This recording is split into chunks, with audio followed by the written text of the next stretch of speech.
They whispered that he was a monster wrapped in velvet, a beast who had devoured his last betrothed. But the moment the heavy oak door clicked shut and the lock turned, I realized the world knew nothing of the man who now held my life in his hands. England, 1812.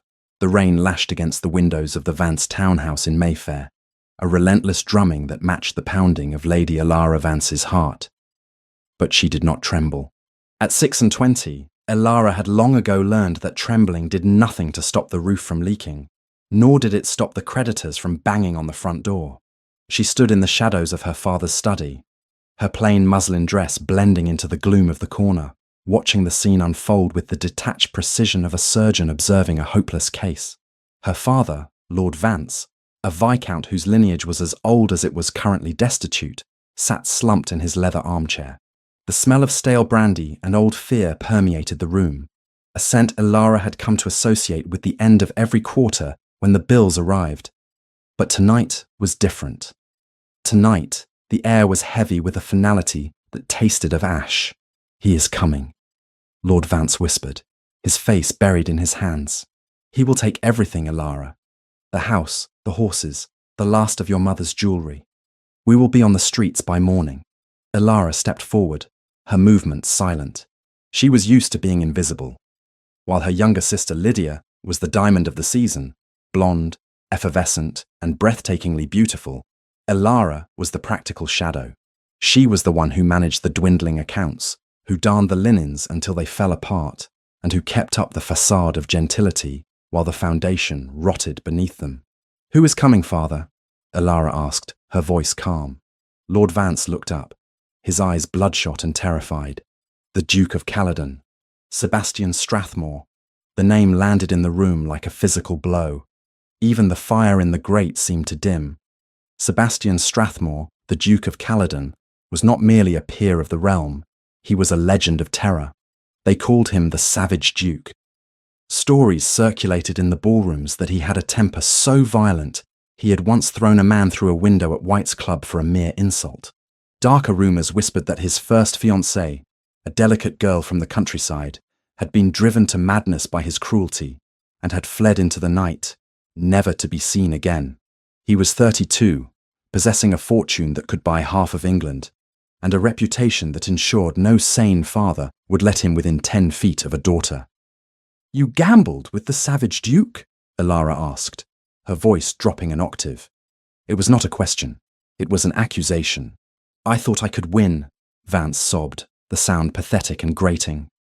"I had a hand, Elara, a royal flush. But he sat there with those cold blue eyes staring through me. I panicked. I wagered the deed to the house.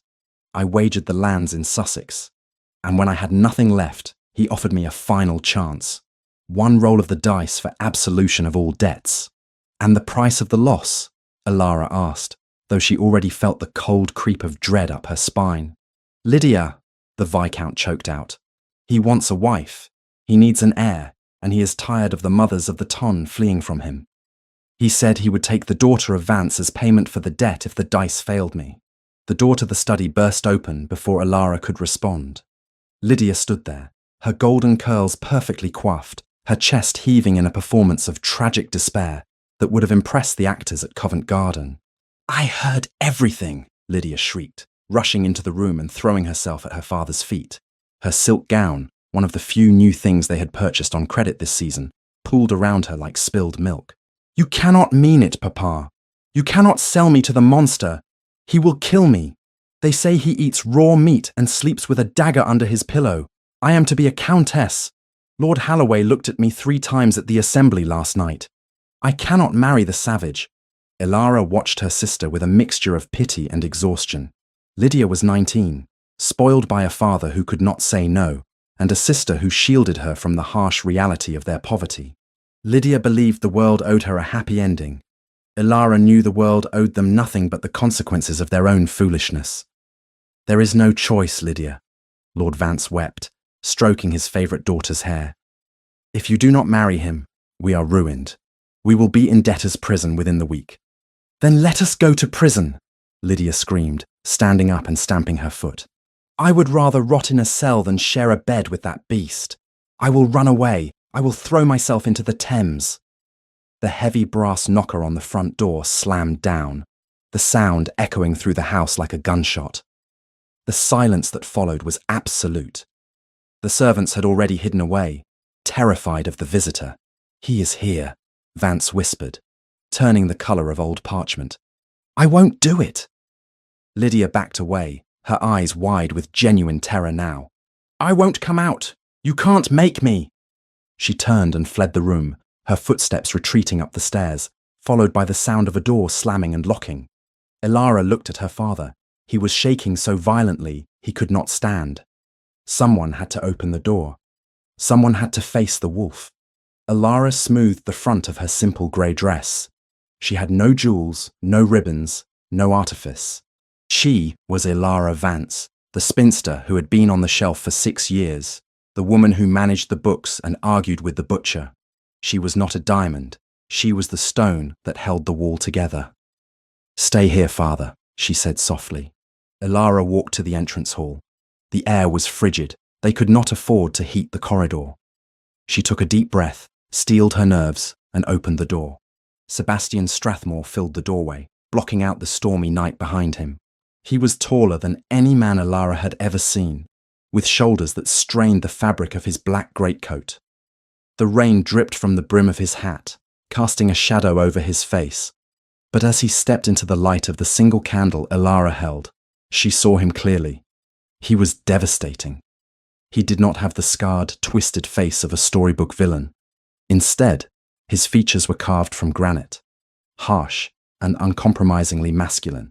High cheekbones, a strong jaw clenched tight, and lips that looked as though they had never smiled. But it was his eyes that froze her breath in her chest. They were a piercing, icy blue, burning with an intensity that felt like a physical touch.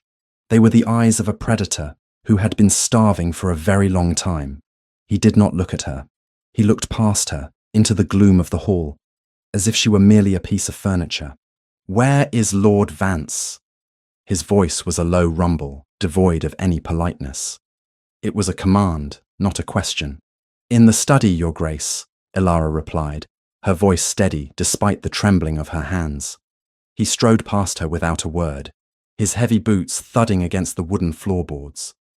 The aura of power that radiated from him was suffocating. It was not just arrogance, it was a tangible force, a wall of aggression that warned everyone to keep their distance. Elara closed the door against the rain and followed him. In the study, the Duke towered over her father. Lord Vance looked like a child caught in a lie. "The debt is due, Vance," Sebastian said, stripping off his wet gloves with slow, deliberate movements. "I have the special license in my pocket. Where is the girl? I wish to conclude this business tonight. I have no patience for long engagements." "Your Grace," Vance stammered, wiping sweat from his brow. She is distraught. She is young, a delicate flower. I do not care if she is a weeping willow." Sebastian cut him off, his voice sharpening like a blade. "We made a bargain. Your debts are forgiven, your lands returned, and in exchange, I take a wife from this house. Bring her to me. She has locked herself in her room," Vance confessed, his voice breaking. "She refuses to come down. Please, Your Grace. Give me time to reason with her. She is terrified of your reputation." Sebastian laughed, a harsh barking sound that held no humour. "My reputation is the only reason I am still alive, old man. If she is afraid, good. Fear breeds obedience. Break down the door if you must." Elara watched the cruelty in his face. He enjoyed this. He enjoyed the power, the fear he inspired. He was exactly what the rumours said. A savage who saw people as property. If Lydia married him, she would be destroyed. Lydia was vain and shallow, but she was fragile. This man would crush her spirit in a week simply by existing. Elara looked at her father, broken and useless. She looked at the papers on the desk, the evidence of their ruin. There was no other way. "You cannot marry Lydia," Elara said. The silence that followed was deafening. Sebastian Strathmore turned slowly, as if surprised that the furniture had spoken. He looked down at her, his blue eyes narrowing. For the first time, he actually saw her. He took in her plain dress, her hair pulled back in a severe knot, her chin held high despite her lack of beauty. "And who are you to tell me what I can and cannot do?" he asked, his voice dangerously soft. "I am Elara Vance," she said, stepping further into the light. "And I'm telling you that Lydia will never survive you. She is a child who cares for ribbons and flattery. You will break her before the honeymoon is over, and then you will be left with a weeping ghost in your house, just like the rumors say of your last betrothed." The Duke's expression darkened, a flash of genuine rage crossing his face at the mention of his past. He took a step toward her, looming over her, using his height to intimidate. "Careful, woman. You speak of things you do not understand." "I understand that you need a wife," Elara stood her ground, though every instinct screamed at her to run. "I understand that you need an heir to secure your dukedom and keep your enemies at bay. And I understand that the contract you signed with my father specified a daughter of Lord Vance. It did not specify which one." Lord Vance gasped. "Elara, no!" Sebastian stared at her, silence stretching between them. He looked her up and down, not with desire, but with a cold, calculating assessment. He looked at her hands, roughened by work, her posture, rigid with discipline. "You," he scoffed. "You are the spinster, the invisible Vance sister. Why would I take you when I was promised the beauty?" "Because I am not afraid of you," Elara lied. She was terrified, but she had practiced this mask for years. "And because I am practical, I do not require poetry or courtships. I do not need to be coddled. You want a transaction, Your Grace. You want a wife who will run your house, bear your heir, and leave you in peace. Lydia will demand your attention with her tears every day. I will demand nothing." She saw a flicker of something in his eyes. Surprise. Respect. It was gone too quickly to tell. He walked around her, circling her like a wolf inspecting a trap. "You offer yourself as a sacrifice," he murmured, his voice close to her ear, sending a shiver down her spine. "To save the pretty sister. How noble. Or perhaps you are simply desperate to escape the shelf."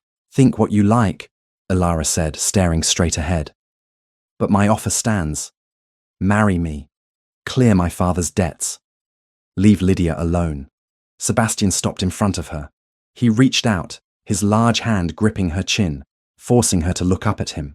His touch was rough, his skin calloused. He searched her face, looking for the fear he was so used to seeing. Elara forced herself to breathe evenly.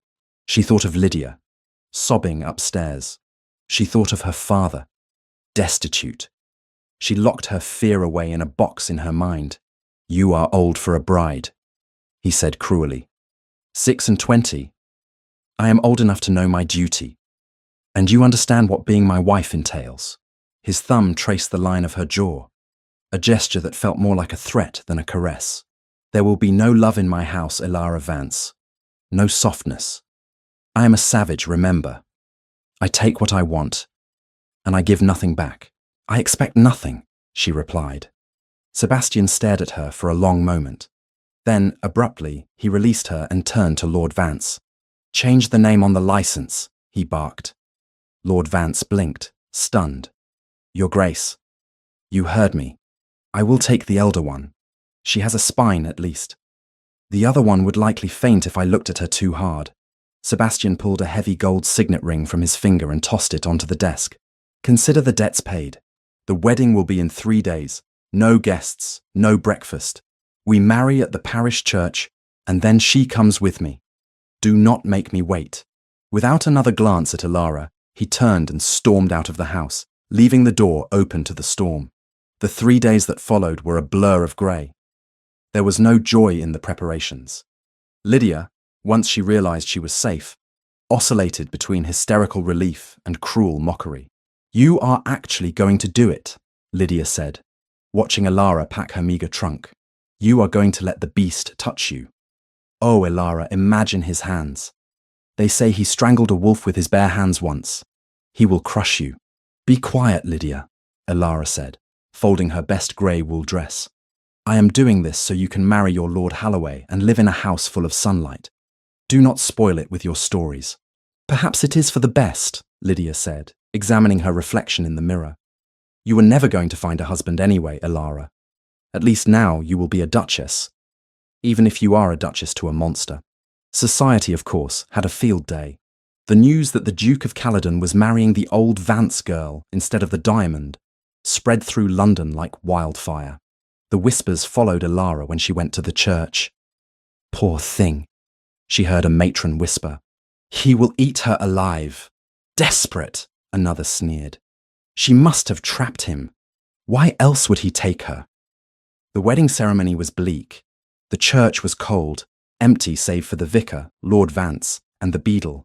Sebastian stood at the altar like a dark statue. He wore black, stark against the grey stone of the church. He did not look at her as she walked down the aisle.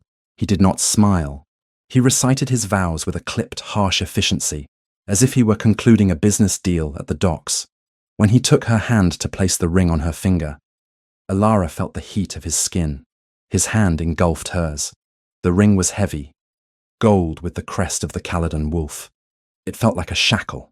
I now pronounce you man and wife, the vicar said, sounding eager to be done with it. There was no kiss. Sebastian simply turned, offered her his arm, and marched her out of the church. We leave for my house immediately, he said. It was the first thing he had said to her all day. The carriage ride to Strathmore House was silent. Sebastian sat opposite her, staring out the window, his jaw working as if he were grinding his teeth. The tension in the small space was suffocating. Elara tried to make herself as small as possible. She studied him covertly.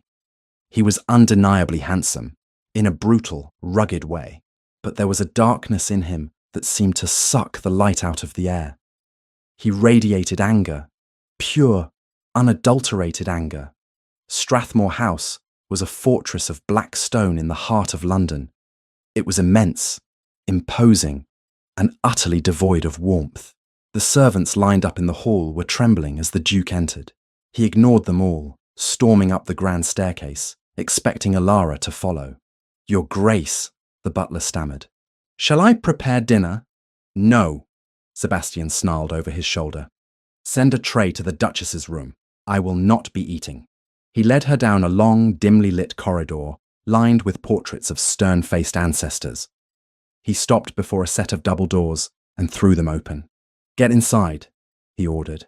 Elara stepped into the master suite.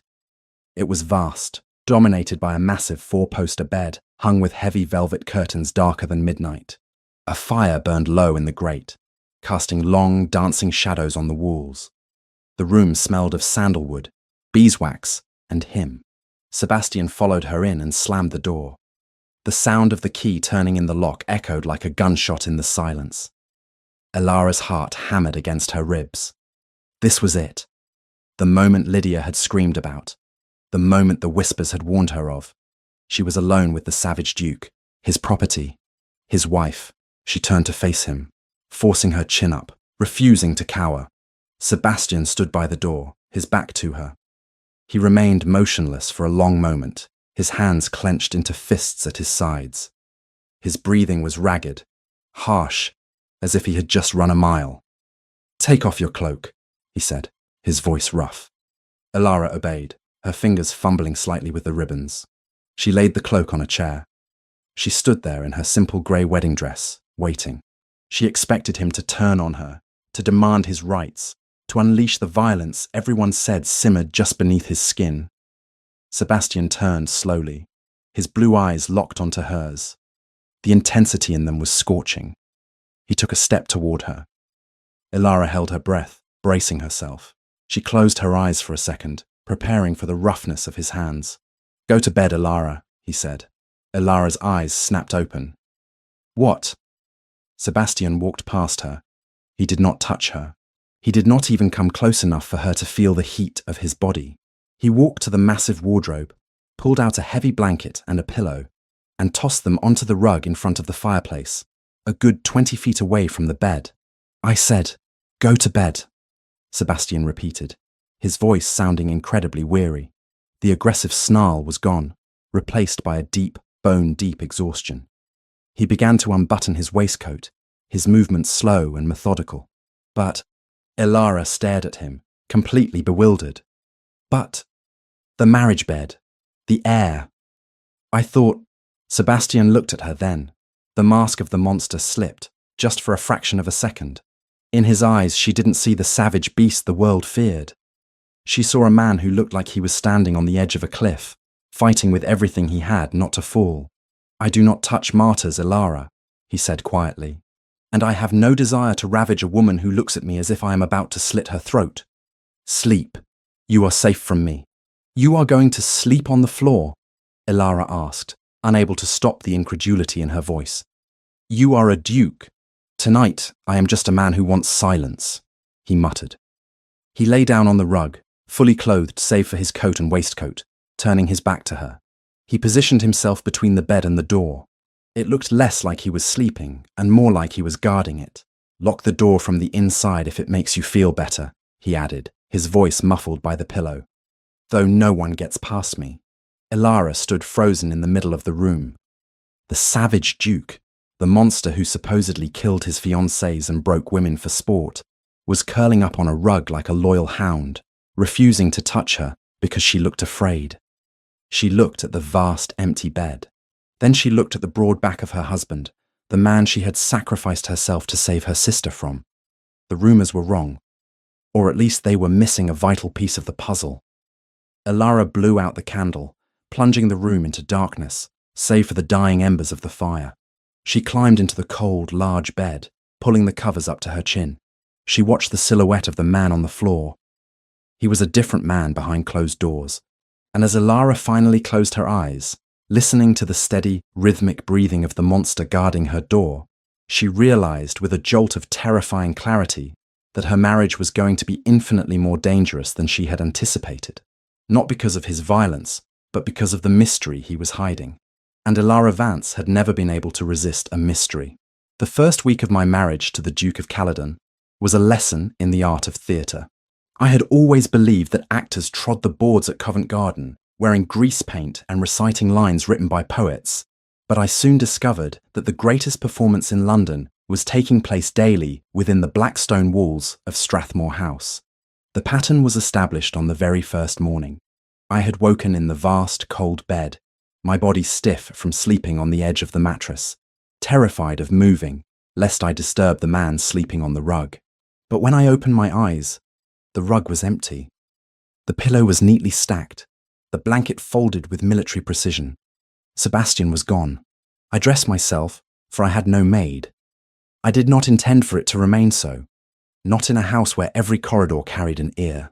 Before noon, I had spoken to Mrs. Gable and to the butler, and requested that 2 of the Duke's steadiest men be reassigned to my door. Their wages came from the Duke's seal, not Julian's purse, and in this house, that was the only loyalty worth trusting. The Duke had not assigned one to me, and I had not brought one from my father's house. I chose a dress of dark blue wool, practical and unadorned, smoothing my hair back with trembling fingers. I did not know what to expect. Would he be the exhausted, silent guardian of the night before, or the monster the world feared? I found my answer in the breakfast room. Sebastian sat at the head of a long mahogany table that could have seated 30 men. He was reading a newspaper, his brow furrowed, a cup of black coffee steaming by his hand. A footman stood by the sideboard, looking as though he were facing a firing squad. As I entered, the footman stiffened, and Sebastian lowered the paper. The transformation was instantaneous. "You are late," Sebastian barked, his voice booming off the panelled walls. He slammed the newspaper down, causing the silverware to rattle. "Is this the discipline of the Vance household? Sloth and tardiness? I expected a wife, madam, not a decorative invalid who sleeps until noon." I froze in the doorway, my heart leaping into my throat. It was barely 8 o'clock.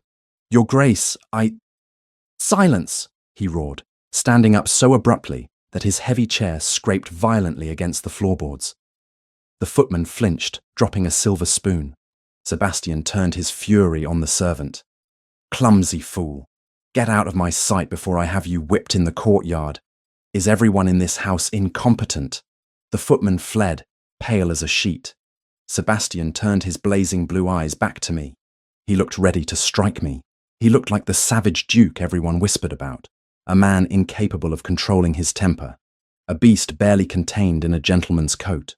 "Sit," he commanded, pointing to the chair at the far end of the table, miles away from him. "And do not speak unless spoken to. I cannot abide the chattering of women while I eat." I sat, my hands gripping the fabric of my dress to hide their shaking.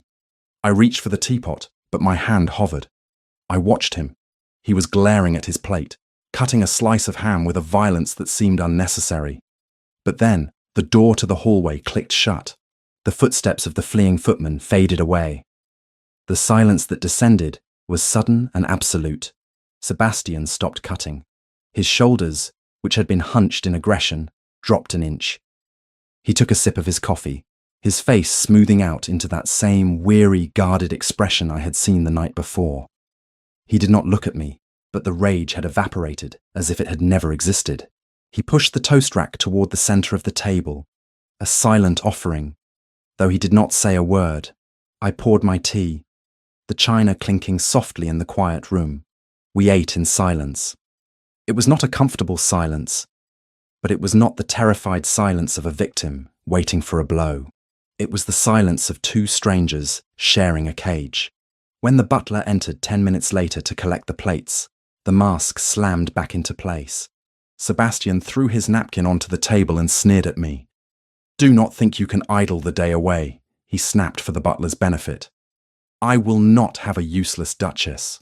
Find something to do that does not involve spending my money."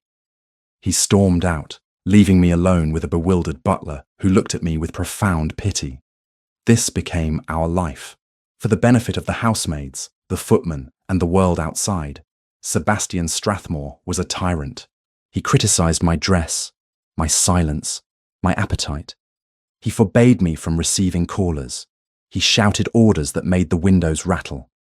But the moment we were alone, truly alone, behind the heavy oak doors of the library or the sanctuary of our bedroom, the monster vanished.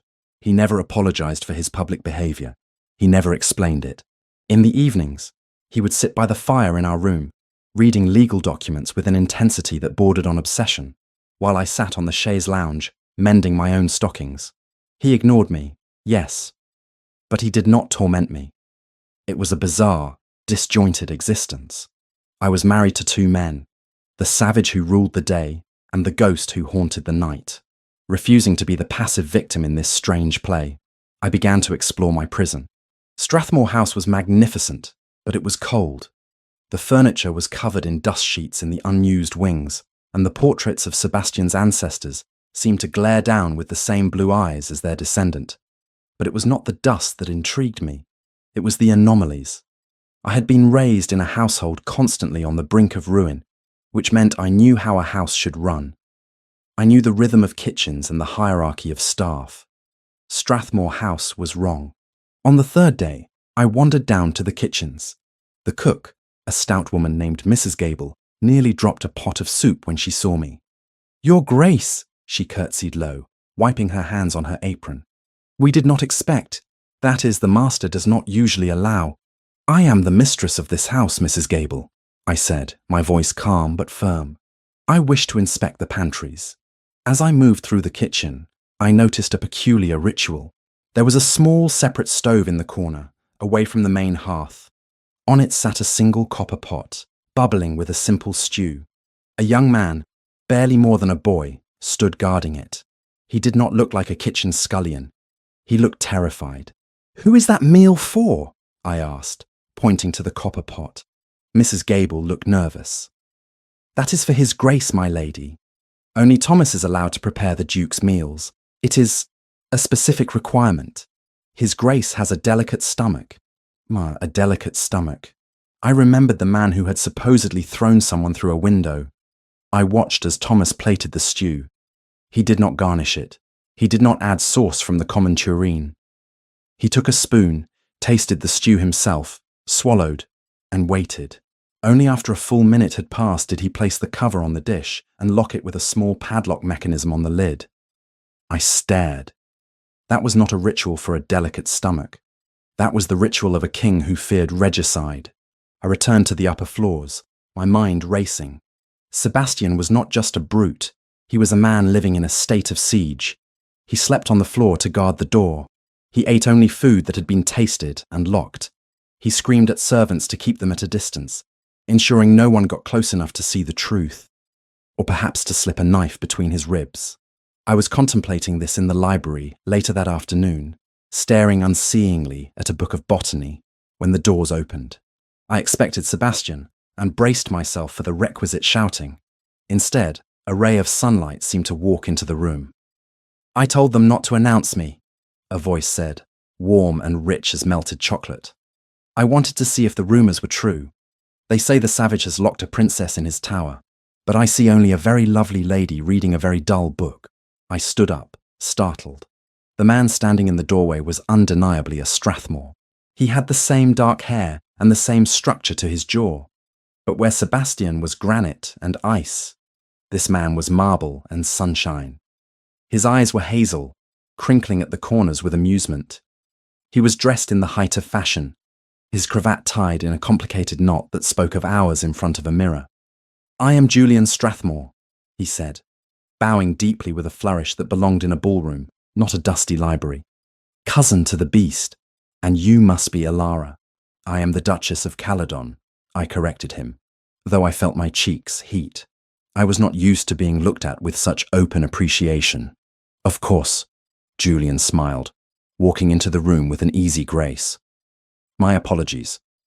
Sebastian has kept you so hidden, I began to wonder if you existed at all. I had to bribe the footman just to find out which room you were in. He is treating you, well?" The pause was heavy with implication. Julian moved closer, his expression shifting from charming to concerned. He looked at my wrists, as if searching for bruises. "The Duke he has his ways," I said carefully. "But I am quite well. Thank you."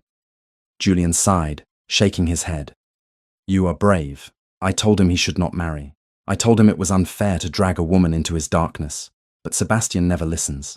He takes what he wants. He always has. "You speak of him as if he were a natural disaster," I observed. "Is he not?" Julian lowered his voice, stepping into my personal space. He smelled of lavender water and expensive tobacco. "Elara, may I call you Elara? We are family now. Listen to me. I know my cousin. I know the madness that runs in the blood. If you ever feel unsafe, if his temper becomes too much, you must send for me. I live just across the square. I have always tried to clean up Sebastian's messes, but I fear this time he has bitten off more than he can chew." I looked at him. Julian was everything Sebastian was not. He was polite. He was sympathetic. He was offering an escape rope. He was the perfect gentleman. And yet, a small, cold knot of instinct tightened in my stomach. Perhaps it was living with Sebastian, but I found myself looking at Julian's smile and wondering why it didn't reach his eyes. "You are very kind, Mr. Strathmore," I said, stepping back. "But I am a married woman. My safety is my husband's concern." "Your husband?" Julian gave a short, derisive laugh. "Well, let us hope he remembers that. Just be careful, Elara. The servants talk. They hear the shouting. Everyone knows what he is. Don't let your pride keep you in danger." He reached out and took my hand, pressing a kiss to my knuckles. His lips were soft, but his grip was just a fraction too tight. "I am your friend in this house of ghosts. Remember that." When Julian left, I felt colder than before. I walked to the window and watched him mount his horse in the courtyard. As he rode away, I saw Sebastian standing at the window of his study on the floor above, watching his cousin leave. Even from this distance, the tension in Sebastian's posture was visible. He looked like a wolf watching a rival pack member circle his territory. That evening, the atmosphere in the dining room was suffocating. The performance was in full swing. Sebastian criticized the roast, claimed the wine was corked, and threw his napkin on the floor. But tonight, I saw the cracks. When the footman poured him a fresh glass of wine, Sebastian didn't drink it. He stared at the red liquid swirling in the crystal goblet. I saw a bead of sweat trickle down his temple. His hand, resting on the table, was clenched so tight his knuckles were white. He wasn't angry. He was terrified. He pushed the glass away. "Take it away," he snarled at the footman. "It smells of vinegar. Bring me the bottle from the cellar, the one with the blue seal." and do not open it until you are at the table." The footman scurried away. "You are paranoid," I said. It slipped out before I could stop it. The servants had left the room for a moment. We were alone. Sebastian's head snapped up. "What did you say?" "I said you are paranoid," I repeated, my voice steadying. I was tired of the shouting. I was tired of the fear. You have your food tasted. You lock your pots. You watch your own cousin ride away as if he were an invading army. You sleep on the floor to guard a door against enemies that aren't there. Why do you pretend to be a monster, Sebastian? Is it easier to have them hate you than to admit you are afraid? Sebastian stared at me. For a moment, he looked stunned. Then, the rage, the real rage, not the performance, flashed in his eyes. It was not the rage of a bully. It was the rage of a man whose armor had been pierced. He stood up slowly this time, lethally. "You have been spying on me." "I have been living in this house." I stood up too, meeting his gaze. "I am your wife, not a piece of furniture. I see you, Sebastian. I see the man who trembles when he pours his own drink. Who are you afraid of? Is it Julian? Is it the servants?" He moved so fast I didn't have time to gasp. One moment he was at the head of the table, the next he was in front of me. He grabbed my upper arms, not painfully, but with an iron grip, and marched me backward until my back hit the panelled wall of the dining room. The air left my lungs. He loomed over me, his body pressing close, radiating heat and fury. His face was inches from mine. I could see the flecks of silver in his blue eyes. I could smell the brandy on his breath. "You foolish little girl," he hissed, his voice a low, dangerous rumble. "Do you think you are clever? Do you think because you found a few puzzle pieces you understand the picture? I understand that you are not a savage," I whispered, refusing to look away. "I think you are a man who is alone." His grip tightened. He leaned in closer until his lips brushed my ear. I shivered, not from fear, but from a sudden, sharp jolt of awareness. "Listen to me closely, Alara," he whispered, and the sound was more terrifying than any shout. "You know nothing. Innocence is the only shield you have. If you strip it away, you become a target." He pulled back slightly to look me in the eye, his expression intense and desperate. "In this house," he said, his voice barely audible, "the walls have ears. The floorboards have eyes. If you want to survive being my wife, stop asking questions. Stop looking at the food. Stop talking to Julian. And for God's sake, keep playing the part of the terrified victim. Because if they think you are strong, if they think you are my ally, they will kill you just to get to me." He released me abruptly, stepping back as if burned. He adjusted his coat, his hands shaking slightly. "Now," he said, raising his voice to a shout as the door handle turned, and the footman returned with the wine. "Get to your room. I cannot stand the sight of you." He turned his back on me. I stood against the wall, my heart hammering against my ribs like a trapped bird. The footman looked at me with pity, thinking I had just been threatened by a madman. But as I fled the room, running up the grand staircase, I realized the truth. He hadn't pinned me to the wall to hurt me. He had done it to bring his mouth close enough to my ear to warn me without being overheard. Sebastian Strathmore wasn't trying to break me. He was trying to keep me alive. The invitation sat on the silver tray in the entrance hall like a declaration of war. It was heavy, cream-coloured cardstock embossed with the crest of the Duchess of Richmond, summoning the Duke and Duchess of Caledon to the most anticipated ball of the season.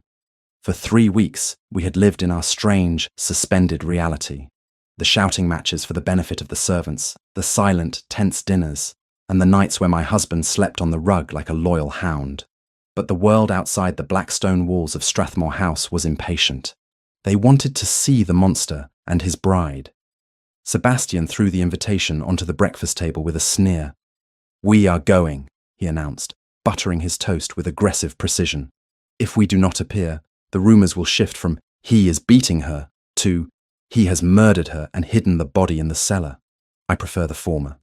It keeps the magistrates away." "I have nothing to wear," I said quietly. It was the truth. My trousseau consisted of the practical, drab woolens of a spinster who expected to spend her life managing a failing estate, not the silks required for a ducal ball. "Then buy something," Sebastian snapped, not looking up. You are a duchess. Stop dressing like a governess in mourning. The dressmaker will be here at 10. I expect you to look like you are worth the fortune I paid for your father's debts." The dressmaker, Madame Dubois, arrived with a team of assistants who looked at me with a mixture of awe and terror. They measured, pinned and tucked, their mouths full of pins, their eyes darting around the room as if they expected the savage duke to burst in and bite their heads off.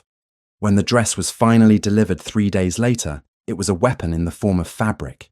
It was a deep, midnight blue velvet, heavy and rich, cut low across the bosom in the fashionable style, exposing more skin than I had ever shown in my life. On the night of the ball, I stood before the tall mirror in our bedroom, staring at a stranger.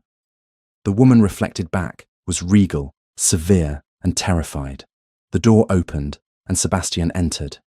He was dressed in formal evening wear, black on black, the starkness of his attire making his blue eyes burn even brighter. He stopped when he saw me. For a moment, the air in the room went still. He did not smile. He did not offer a compliment. He walked to the safe in the corner of the room, dialed the combination with swift fingers, and withdrew a velvet box. "Turn around," he commanded. I obeyed. I felt the cold weight of gold against my skin. He fastened the necklace around my throat. It was heavy, suffocatingly so, a collar of diamonds and sapphires that felt less like jewelry and more like a claim of ownership. "The Caledon sapphires," he murmured, his fingers lingering for a fraction of a second on the nape of my neck. "My mother wore them. My grandmother wore them. Now you wear them. Do not lose them." "I feel like a prize pony being led to the fair," I said, touching the cold stones. "You are," Sebastian replied, stepping back and resuming his mask of indifference. "Tonight, you are the proof of my sanity. You are the evidence that I can function in society without tearing out throats. Do not speak unless spoken to. Do not wander off. And for God's sake, Elara, try to look like you aren't terrified of me. It ruins the illusion." The carriage ride to the Richmond ball was a silent torment. The city of London was alive with light and noise, but inside the velvet-lined compartment of the Duke's carriage, the air was thick with unsaid words. Sebastian sat opposite me, staring out the window. His jaw clenched so tight a muscle feathered in his cheek. He looked like a soldier heading to the gallows, not a nobleman heading to a party. When we arrived, the line of carriages stretched down the street. When the footman opened the door and announced, "The Duke and Duchess of Caledon," the effect was instantaneous. The ballroom, which had been a cacophony of laughter, music, and chatter, fell silent. It was a wave of silence that started at the entrance and rolled across the room until even the orchestra seemed to falter. Hundreds of heads turned, hundreds of eyes fixed upon us. I felt the urge to shrink, to hide behind Sebastian's broad back, but his hand clamped around my arm. It was not a gentle hold. It was a vice grip, keeping me upright, keeping me beside him. "Head up," he hissed under his breath, his lips barely moving. "Walk." We descended the grand staircase. The crowd parted before us like the Red Sea. I saw the faces of people I had known all my life, matrons who had pitied me, debutantes who had ignored me. Now they stared with morbid fascination. They were looking for bruises. They were looking for signs of madness in him and terror in me. "He looks calm," I heard a whisper. "Perhaps the medication is working." "Look at her," another voice murmured, dripping with malice. "Draped in jewels like an idol. Does she not know she is merely the sacrificial lamb?" We reached the floor, and the waters of society closed back in around us, though a distinct circle of empty space remained around Sebastian. He moved through the room with a predatory grace, his blue eyes scanning the crowd, never resting. He did not greet anyone. He did not bow. He simply existed, a dark void in the center of the glittering room. "Stay close," he ordered, steering me toward the edge of the room, near a pillar. "I will get us champagne. Do not move." He left me there, a solitary figure in midnight blue velvet. I stood straight, clutching my fan like a shield. It did not take long for the sharks to circle. "Elara!" The voice was high, sweet, and laced with poison. I turned to see my sister, Lydia, approaching on the arm of Lord Halloway. She looked radiant in pale pink silk, a confection of sugar and light. She looked happy, and she looked at me with a pity that burned worse than any insult. "Oh, Ilara," Lydia sighed, stopping in front of me and looking me up and down. "You look expensive. The Duke certainly hasn't spared any expense in decorating you. Though, blue is such a difficult colour for your complexion, isn't it? It makes you look so pale." "Hello, Lydia," I said, keeping my voice even. "You look well." "I am wonderful," she beamed, squeezing Lord Halloway's arm. "Arthur is so attentive. We are to be married in the spring." "A spring wedding, Ilara. Can you imagine? Flowers everywhere. Sunshine. Not like your dark little ceremony. Tell me, is it true?" She leaned in, her eyes wide with a hunger for gossip. "Is it true he makes you sleep with the lights on? Is it true he howls at the moon? Everyone says you must be living in absolute terror." "I'm perfectly fine, Lydia," I lied. "Sebastian is a complex man, but he is my husband." Lydia laughed, a tinkling sound that drew glances. "Oh, you are so brave pretending like that. It is noble, really. Father says you saved us all. It is a pity you had to sell yourself to a beast to do it, but I suppose at your age one cannot be choosy. Better to be a duchess to a monster than a spinster in a cottage, surely." Her words were like small, sharp needles. She didn't care that I had sacrificed my life for her. She only cared that she had won. She had the handsome, safe lord, and I had the monster. And she found it amusing. "If you will excuse me, Lydia," I said, my throat tight. "I need air." I turned away, desperate to escape her smiling face. I moved deeper into the crowd, forgetting Sebastian's order to stay put. I just needed to breathe. The heat of the room, the smell of heavy perfumes and burning wax, the weight of the sapphires. It was all becoming too much. I found myself near the card tables, a predominantly male domain. I tried to turn back, but a heavy hand landed on my shoulder. Well, a slur of a voice said. "If it isn't the Savage's new broodmare." I froze. Slowly, I turned to face Lord Carston. He was a large man, his face flushed with too much port, his cravat askew. He was known in London for two things: his gambling debts and his cruelty to horses. He had lost heavily to Sebastian in the past, and the resentment rolled off him in waves. "Lord Carston," I said coldly, shaking his hand off my shoulder. "You forget yourself." "Do I?" He laughed, a wet, ugly sound. He stepped closer, crowding me. "I don't think so. We all know why he bought you, Vance. He needs a pup. He needs to breed that cursed line of his before the madness takes him completely. Tell me, does he make you beg? Or does he just take it like the animal he is?" The vulgarity of the question stunned me. Around us, conversation faltered. Men turned to watch, their faces masks of amused shock. No one stepped forward. No one defended me. I was the wife of the pariah. I was fair game. "Let me pass," I said, my voice trembling with rage. "Not yet," Carstone sneered, grabbing my wrist. His fingers were hot and damp. "I want to know, is he as cold in bed as he is at the tables? Or maybe you need a real man to show you what—" The sentence was never finished. A hand, large and gloved in black kidskin, appeared over Carstone's shoulder. It clamped onto the Lord's neck with a speed that blurred the vision. Sebastian was there. He didn't shout. He didn't roar. The silence that fell over the room this time was terrified, absolute, and suffocating. Sebastian pulled Carstone back, effortlessly, as if the heavy man weighed no more than a sack of feathers. He spun him around. Carstone stumbled, his face draining of colour, as he looked up into the eyes of the Duke of Caledon. Sebastian's face was a mask of stone. His eyes were not human. They were chips of glacial ice. "Your Grace," Carstone stammered, the alcohol evaporating from his system in the face of pure danger. "I was just a jest, merely a jest." Sebastian didn't speak. He reached out with his other hand and took the glass of wine Carstone was holding. He looked at the glass, then at Carstone. Then, with a casual flick of his wrist, He crushed the crystal in his hand. The sound of shattering glass was loud in the silent room. Red wine exploded like blood, dripping from Sebastian's glove, mingling with the shards.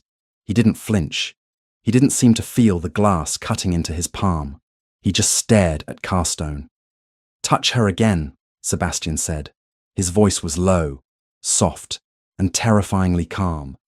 It carried across the room like a draught of cold air. "Speak to her again. Look at her again. And I will not crush the glass next time. I will crush your windpipe." Carsten made a whimpering sound, backing away so fast he nearly tripped over his own feet. I understand. Forgive me, Your Grace. I am leaving." He fled. He actually ran. Sebastian stood there for a second, the blood and wine dripping from his black glove onto the polished floor. The crowd stared, horrified. This was it, the savage duke, the violent maniac who crushed glass and threatened murder at a society ball. They had their story. Sebastian turned to me. His face was pale, his jaw locked. He didn't ask if I was all right. He didn't offer comfort. He grabbed my arm with his uninjured hand. "We are leaving," he said. He dragged me out. We marched through the ballroom, a gauntlet of staring eyes. I held my head high, refusing to let them see me cry. But inside, I was shaking. The violence had been so controlled, so precise. It wasn't a tantrum. It was an execution of power. We reached the carriage. The footman scrambled to open the door. Sebastian practically threw me inside and climbed in after me. "Drive!" he shouted at the coachman. "Now!" The carriage lurched forward. As soon as the doors closed and the curtains were drawn, blocking out the world, the monster collapsed. Sebastian fell back against the squabs, his breath coming in short, ragged gasps. He ripped the glove from his hand. The leather was sliced, his palm bleeding sluggishly where a shard of glass had pierced the skin. But he didn't seem to notice the pain. He was shaking. His entire body was vibrating with tremors so violent his teeth chattered. "Sebastian?" I whispered, the fear of him vanishing instantly, replaced by a sudden, confusing concern. He didn't answer. He leaned forward, burying his head in his hands, his fingers digging into his scalp. He was hyperventilating. It wasn't rage. It wasn't madness. It was panic. Pure, blinding, crippling panic. I can't breathe," he gasped, his voice a broken rasp. Too many eyes. They are everywhere." I moved without thinking. I slid from my seat to the floor of the carriage, kneeling between his legs. I took his hands, the bleeding one and the shaking one, and pulled them away from his head. "Sebastian, look at me," I commanded, using the same tone I used to calm a spooked horse. "Look at me. We are in the carriage. The doors are locked. No one can see you. Just me. It is just Ilara." He raised his head. His eyes were wide, the pupils blown, filled with a terror that made my heart ache. "Did you see them?" he choked out. "The vultures, waiting for a slip, waiting for me to fall." "You didn't fall," I said firmly, taking his bleeding hand and pressing my handkerchief to the cut. "You defended me. You were strong. I wanted to kill him," he whispered, staring at his own blood on the white linen. "I wanted to tear his throat out, not because he insulted you, but because he was close, too close." He looked at me, his gaze desperate. "Do you know what it is like, Ilara? To know that every hand offered to you might hold a knife. To know that every cup of wine might be your last. You aren't crazy," I said softly, the realization slotting into place like a key in a lock. "The rumors, the madness. It's not madness. My father didn't die of a heart stopped," Sebastian said, the words spilling out of him as if the dam had finally broken. "He was 35, strong as an ox. One night, he drank a glass of port in his study. An hour later, he was foaming at the mouth, clawing at his own throat as his lungs shut down. I watched him die, Ilara. I was 22. I froze, my hands still holding his. Poison. Arsenic." He nodded, a tear slipping down his cheek, the first sign of vulnerability I had ever seen on his face. "And the bottle was sealed. The glass was clean. It was someone in the house, someone close. The magistrate ruled it natural causes because the Strathmores have a history of weak hearts. But I know what I saw. He pulled his hands away from mine and gripped his knees, rocking slightly. Since that day, I have been waiting. I check every lock. I prepare my own food when I can. I act the monster because monsters are feared, and people stay away from what they fear. If I let anyone close, they will finish the job. Julian is next in line. He smiles, and he charms, but he watches me. He waits. Julian, I breathed. The charming cousin. The man who had offered me friendship and warned me against Sebastian. He was there that night, Sebastian whispered. He poured the wine. The carriage rattled over the cobblestones, the sound harsh and loud. I sat on the floor, looking up at my husband. He wasn't a savage. He was a survivor. He was a man who had been living in a shark tank for 10 years, bleeding into the water, waiting for the bite. The violence, the shouting, the isolation. It was all armor. A desperate, terrified attempt to stay alive. Why didn't you tell me? I asked. Because you were just another piece on the board, he said, looking at me with exhausted honesty. I bought you to stop Julian from petitioning the king to declare me incompetent for not producing an heir. You were supposed to be a shield, nothing more. I didn't expect... He trailed off, looking at my hands holding his. I didn't expect you to see me. I looked down at his hand. The blood had soaked through the handkerchief. I carefully unwrapped it. The cut was deep, but clean. We need to clean this when we get home, I said practically. Elara, he said, his voice stronger now, the panic receding as the adrenaline faded. You cannot tell anyone. If they know I am sane, if they know I am afraid, the game is over. They will strike. I looked up at him. I saw the fear, yes, but I also saw the strength it took to carry this burden alone for a decade. I thought of Julian's smooth smile.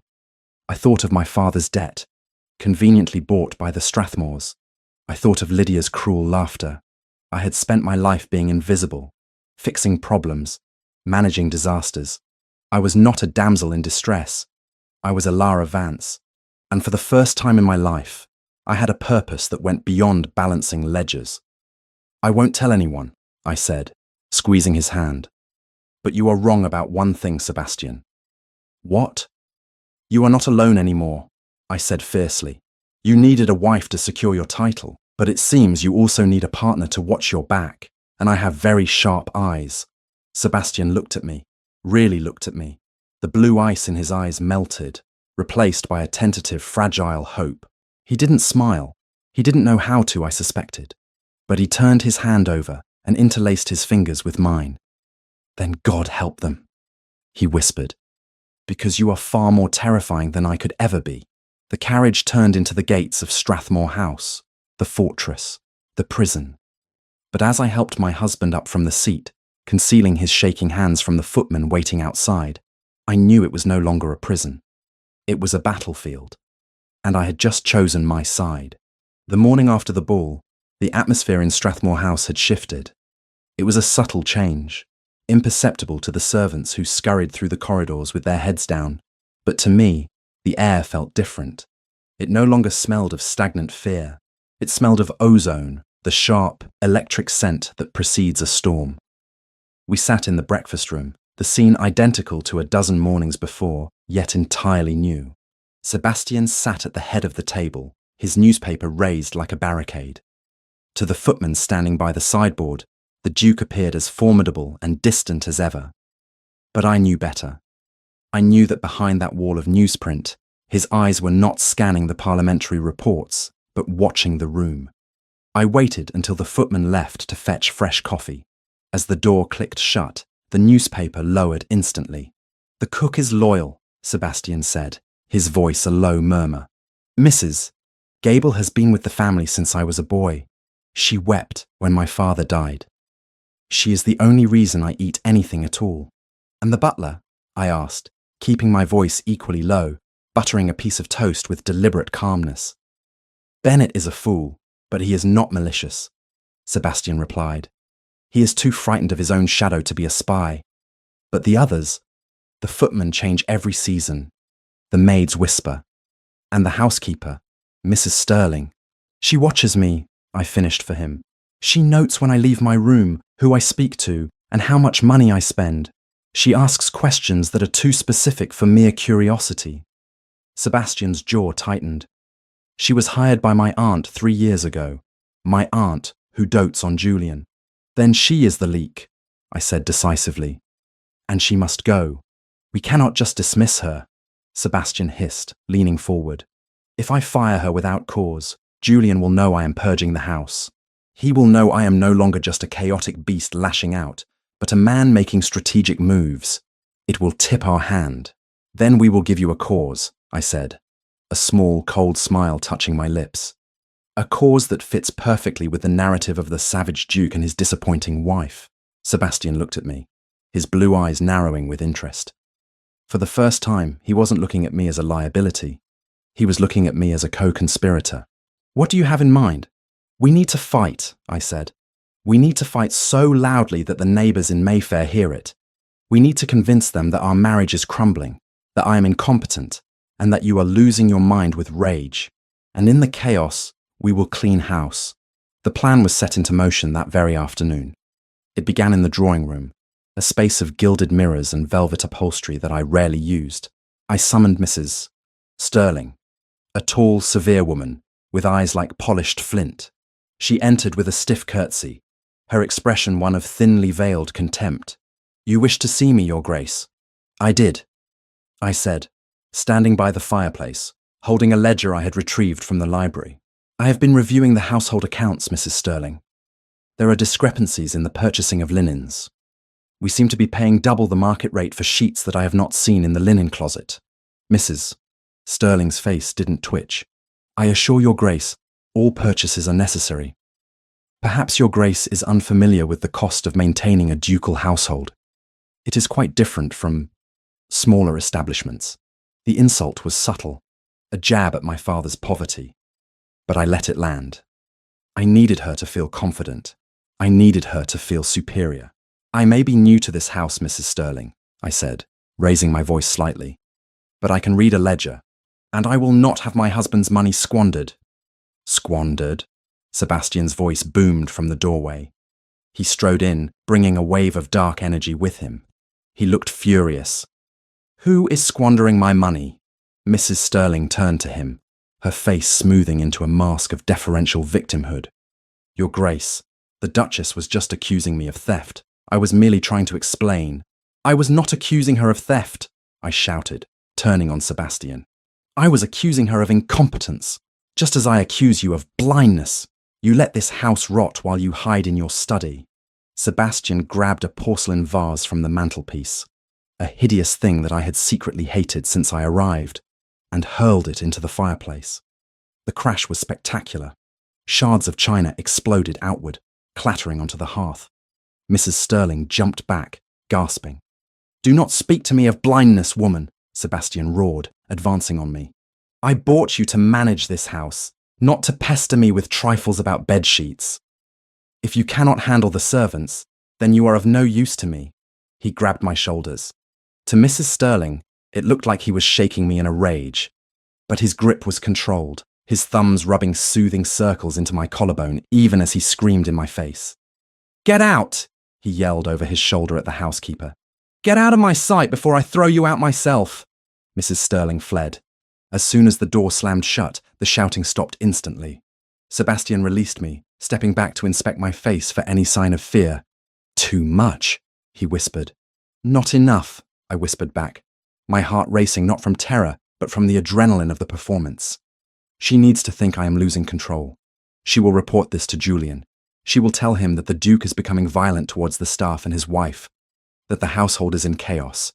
And while she is busy writing her reports, Sebastian said, a dark satisfaction in his voice, you will find the proof we need to dismiss her legally.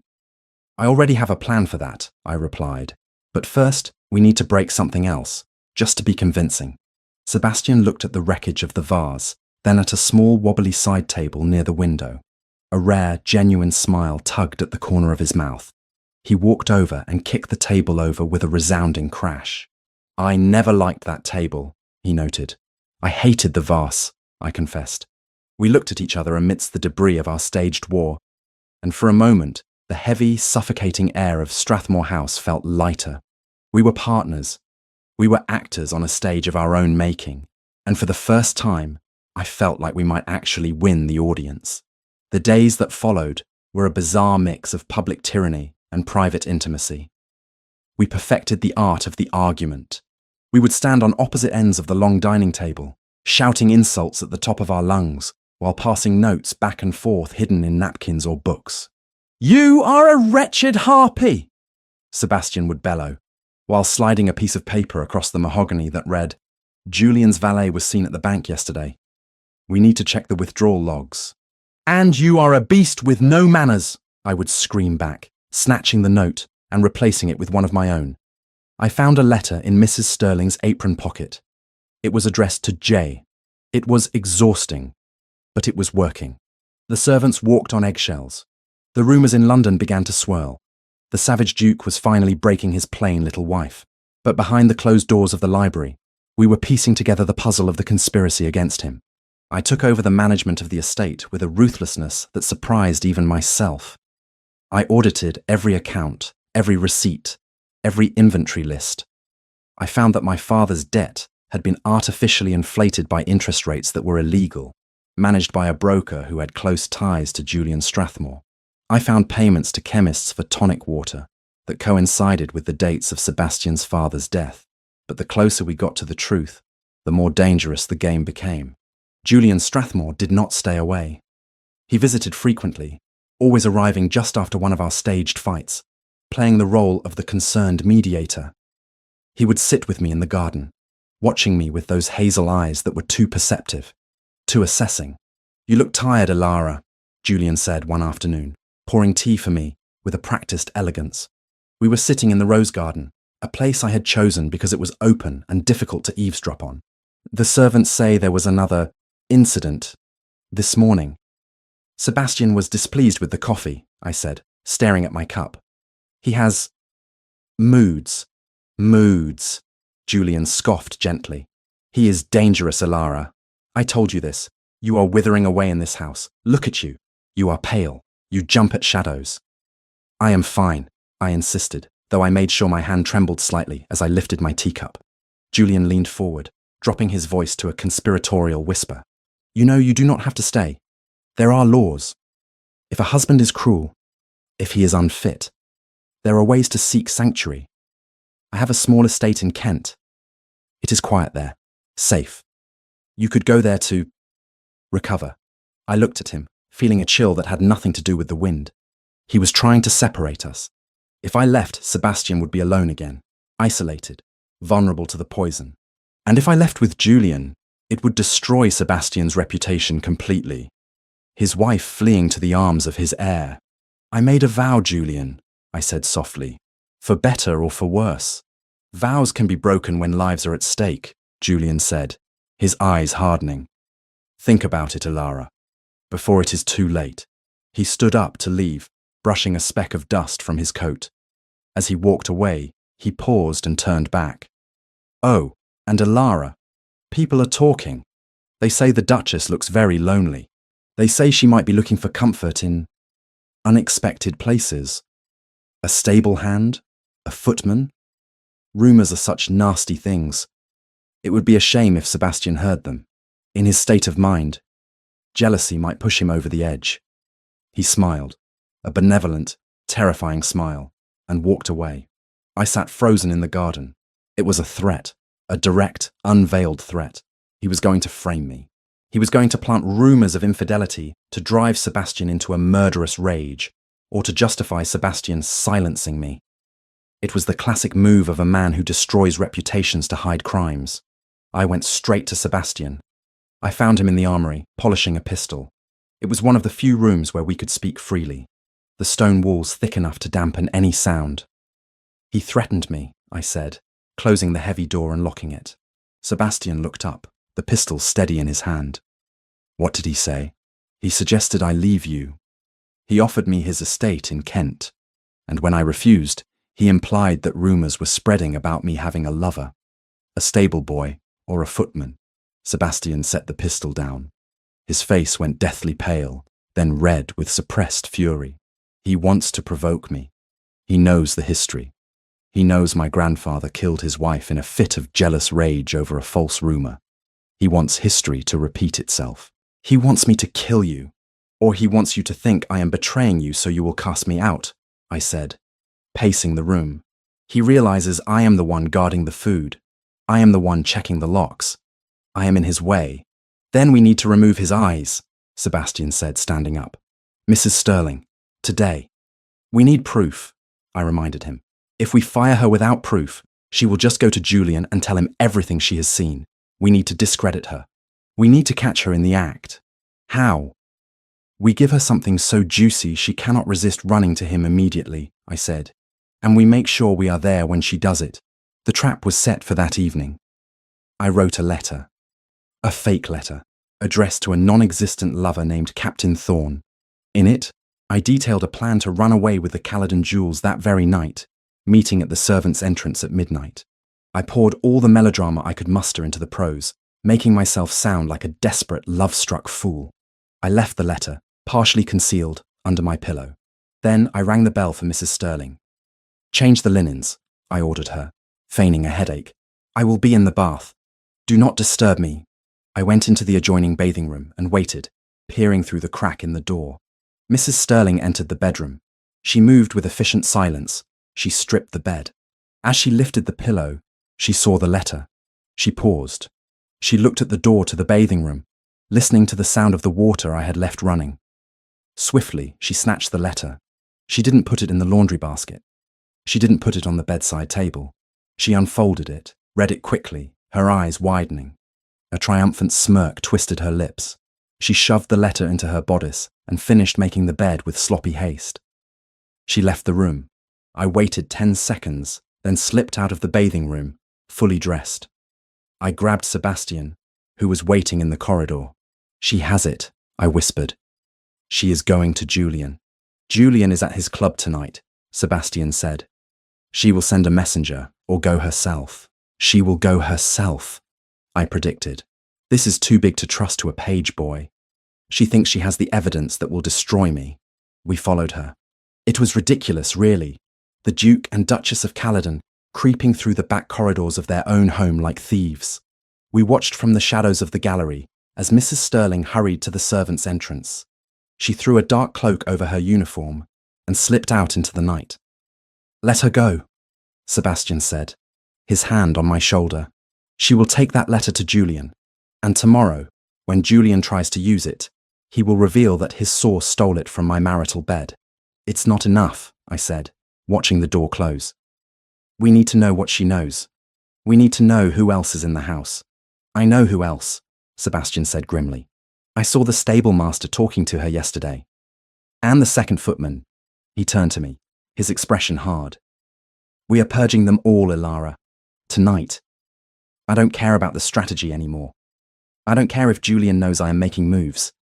He threatened you. He threatened my wife. The game of shadows is over. If you fire them all at once, the scandal will be immense, I warned. They will say you have finally snapped. Let them say it, Sebastian growled. He reached out and touched my cheek, his thumb grazing my skin with a tenderness that made my breath catch. Let them think I am a monster. I don't care about their opinion. I only care that you are safe in this house. I will not have you looking over your shoulder in your own home. He led me back to the library. He didn't shout. He didn't pretend. He sat me down in his chair and knelt before me, the Duke of Caledon kneeling before the daughter of a bankrupt viscount. Ilara, he said, his voice rough with emotion. I cannot do this without you. But I will not ask you to stay if you are afraid. Julian is escalating. The rumors, the threats. It will get worse before it gets better. If you want to go, not to Julian, but to somewhere truly safe, I will send you. I will give you money. I will give you freedom. I looked at him. I saw the man who had slept on the floor to protect me. The man who had crushed a glass in his hand because another man touched me. The man who was willing to destroy his own reputation to keep me safe. I am not going anywhere, I said, leaning forward and taking his face in my hands. We are going to fire Mrs. Sterling. We are going to fire the footman. We are going to hire a new staff, even if I have to interview every single one of them myself. And then, we are going to invite Julian to dinner. Sebastian blinked. To dinner? Yes, I smiled. A cold, dangerous smile that I had learned from him. We are going to invite him into the lion's den. And we are going to show him that the savage duke and his invisible wife are not prey. We are the hunters. The alliance was sealed not with a kiss, but with a plan. That night, the screaming matches stopped. There was no need for them anymore. We moved through the house with a silent, unified purpose. Sebastian dismissed Mrs. Sterling the moment she returned, confronting her at the door with the letter she had stolen. He didn't let her speak. He handed her a bag of coins and told her that if she was seen in London again, he would have her arrested for theft. She fled into the night, terrified by the cold, rational fury in his eyes. By morning, the house was half empty. The spies were gone. We were alone in the vast, echoing mansion, with only the cook and old Bennett remaining. It was quiet. It was peaceful. But we knew it was the calm before the storm. Julian had his proof of my infidelity, a fake letter that he would undoubtedly try to use. He would come for us, and when he did, we would be ready. I stood by the window, watching the sun rise over London. Sebastian came up behind me, wrapping his arms around my waist, resting his chin on my shoulder. It was the first time he had held me like that, not for a performance, not for protection, but simply because he wanted to. They will come for us, he whispered against my hair. Let them come, I replied, leaning back into his warmth. We are the legends of the fall, Sebastian. We don't break. We just hit back harder. And in the silence of the purged house with the enemy gathering at the gates, I finally felt like a duchess. Not of a title, but of a man's heart. The peace we had cultivated in the wake of the servant purge was fragile, spun from glass and silence. We moved through the empty corridors of Strathmore House like ghosts, Sebastian and I, existing in a bubble of shared vigilance. But bubbles are destined to burst, and the needle that popped ours arrived in a carriage with peeling paint and a crest that had seen better days. It was a Tuesday afternoon, grey and weeping with rain, when the butler, old Bennett, the last bastion of the old guard, shuffled into the library. Your Grace, he murmured, looking pained. You have visitors. Sebastian looked up from his desk, his hand instinctively moving toward the drawer where he kept his pistol. We are not receiving Bennett. Send them away. I attempted to, Your Grace, Bennett said, wringing his hands. But it is Mr. Julian, and he has brought family. I felt the blood drain from my face. I looked at Sebastian and saw the mask of the savage duke slide instantly into place, hardening his features into granite. Show them to the drawing room, Sebastian commanded, his voice devoid of warmth. When Bennett left, Sebastian turned to me. Julian knows we have closed ranks. He is bringing battering rams. He is bringing my father and Lydia, I corrected him, standing up and smoothing the skirts of my dark blue silk dress. He knows that I can manage a household of spies, but he thinks I cannot manage my own blood. Do not let them get to you, Sebastian said, standing and moving to my side. He didn't touch me, but his presence was a shield, warm and solid. You are not Ilara Vance anymore. You are the Duchess of Caledon. Remember that. We walked to the drawing room together. The doors were thrown open, revealing a tableau that felt like a distorted mirror of my past. My father, Lord Vance, sat near the fire, looking smaller and shabbier than I remembered. He was drinking Sebastian's brandy with a trembling hand. Lydia was standing by the window, staring out at the rain, dressed in a gown of pale pink that looked garish against the sombre elegance of the room. And Julian stood in the centre of the rug, smiling as if he were the host and we were the guests. Sebastian! Ilara! Julian exclaimed, spreading his arms. Forgive the intrusion. I ran into Lord Vance and dear Lydia in Bond Street, caught in the rain, poor things, and I insisted they come here for tea. It has been so long since family was together, has it not? It has been 3 weeks, Sebastian said coldly, ignoring Julian's hand and walking past him to the fireplace. He loomed over the room, radiating a suppressed violence that made my father shrink into his chair. And we are not in the habit of receiving unannounced guests, Julian. My wife is indisposed. I look quite well, thank you, I said, stepping into the room. I held my head high, the heavy sapphires around my neck catching the firelight. Lydia turned from the window. Her eyes widened as they swept over me. She took in the heavy silk of my dress, the jewels, the way the servants, what few remained, had clearly polished every surface of the room to a shine. I saw the calculation in her gaze. When she had last seen me, I was the sacrifice. Now, I looked like the queen of a kingdom she had rejected. Alara, Lydia said, her voice tight, you have changed. Marriage changes everyone, Lydia, I replied coolly. Father, I hope you are well. Quite well, Lord Vance stammered, avoiding Sebastian's glare. Just financial matters, you know. Always pressing. But seeing you here, in this palace, it eases a father's heart.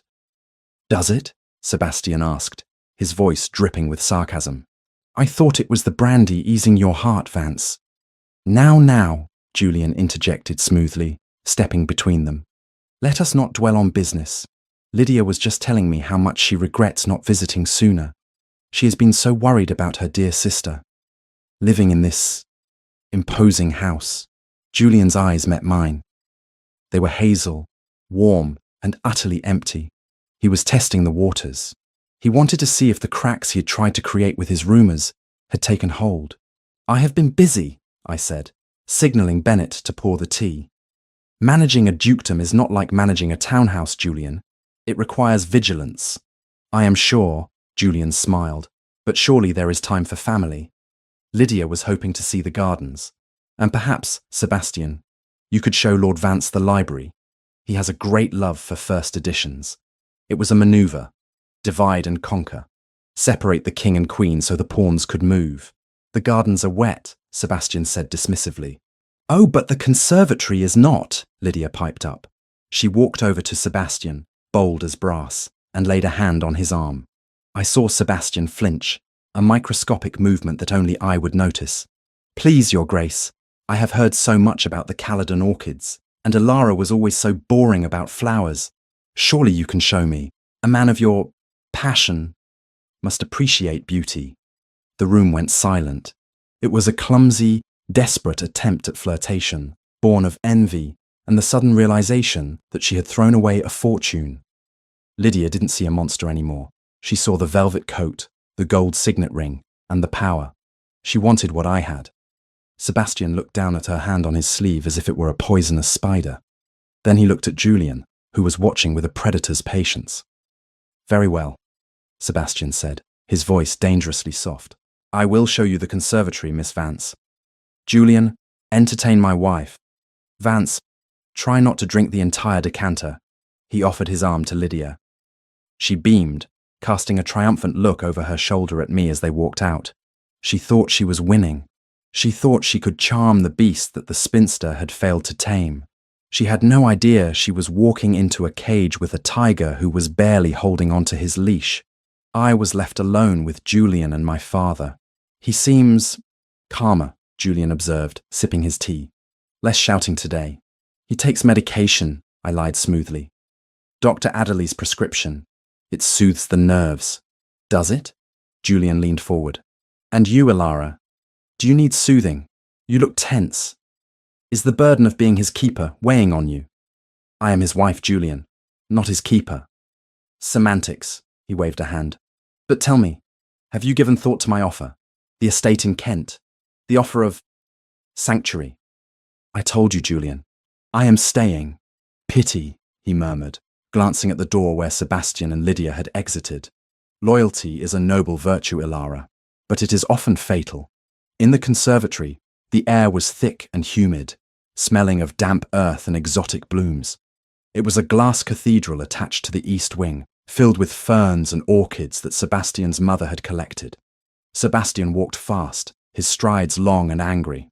Lydia had to trot to keep up with him, her silk slippers slipping on the damp stone floor. You walk so fast, Your Grace, she laughed breathlessly. Please, slow down. I want to admire the view. Sebastian stopped abruptly near a cluster of carnivorous pitcher plants. He turned to face her. You wanted to see the flowers? Look at them. Lydia ignored the plants. She stepped closer to him, invading his personal space. She tilted her head back, allowing her hood to fall, revealing the golden curls that had made her the toast of the season. I didn't come to see the flowers, Sebastian, she whispered, using his Christian name without permission. I came to see you. Sebastian stood motionless. And why would you wish to see the monster you begged your father not to sell you to? Lydia pouted, tracing a finger along the lapel of his coat. I was a child then. I was frightened by stories. But I am a woman now, and I see that the stories were wrong. You aren't a monster. You are just misunderstood. You need someone who understands fire. Ilara. She is like water. Dull. Cold. She washes things out. But she pressed her body against his. I could be the fire you need. I made a mistake, letting her take my place. It should have been me. We would look so beautiful together, wouldn't we? The savage duke and the diamond of the season. She reached up, intending to kiss him. Sebastian caught her wrists. He didn't hold them gently. He gripped them with enough force to bruise, pushing her back away from him until she stumbled against a potting table. You think you are fire? Sebastian sneered, his voice dripping with contempt. You are not fire, Lydia. You are a candle, pretty to look at, easily extinguished, and utterly useless in a storm. Lydia gasped, her eyes filling with tears of shock. You are hurting me. You speak of your sister as if she were nothing, Sebastian continued, his voice rising, the anger finally bleeding through. You call her dull. Ilara is iron. She is the steel that holds this house together. She walked into the dark without faltering to save a wretched, ungrateful creature like you. You look at this house and you see mirrors and gold. She looked at this house and saw a war, and she picked up a sword. He released her wrists with a shove of disgust. Do not ever touch me again, he snarled. You are not fit to polish her boots. If I had married you, I would have thrown myself from the roof within a week out of sheer boredom. Now get out of my sight before I forget that you are her sister, and remember that you are a trespasser. Lydia stared at him, her vanity shattered, her humiliation absolute. She let out a sob, turned, and ran from the conservatory. She didn't go back to the drawing room. She ran toward the side exit, blinded by tears and rage. And there, waiting in the shadows of the corridor, was Julian. He caught her arm as she ran past. Lydia, my dear, what happened? He is a beast! Lydia wept, collapsing against Julian's chest. He humiliated me. He said I was useless. He said Ilara was better than me. Ilara, that plain old stick. Shh, Julian soothed, stroking her hair, his eyes gleaming with cold satisfaction. He is mad, Lydia. He doesn't know what he is saying. But we can punish him. We can make him pay for hurting you. How? She sniffled, looking up at him. I need to get into his private rooms, Julian whispered. To leave a gift. But the stairs are watched. If you could just distract Ilara for 5 minutes. Create a scene. Faint. Anything to keep her in the drawing room. Lydia's eyes narrowed. The humiliation burned hot in her chest. She wanted to hurt Sebastian. She wanted to wipe that superior look off Ilara's face. I will do it, she hissed. In the drawing room, I was pouring a second cup of tea for my father, who was now babbling about a horse race in Newmarket. Ilara! Lydia burst into the room. She wasn't pretending this time. Her face was blotchy, her hair wild. She looked deranged. He attacked me, she screamed, pointing a shaking finger at the door. Your husband! He dragged me into the conservatory and he tried to force himself on me.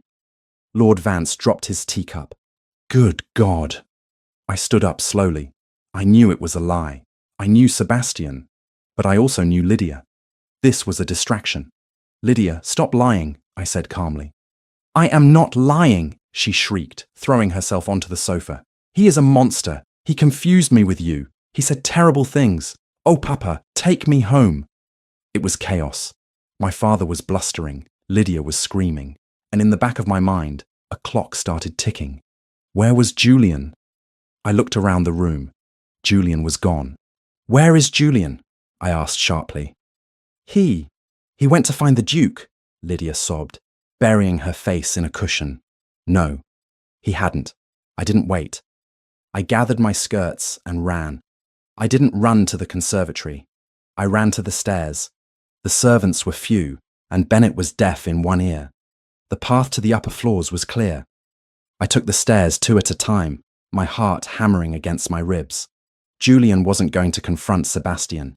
He was going to the one place we had kept sterile, the one place Sebastian felt safe, our bedroom. I reached the corridor. The door to our suite was ajar. I slowed down, quieting my breathing. I crept forward, peering through the gap. Julian was there. He was standing by the bedside table, where the carafe of water Sebastian drank from every night always stood.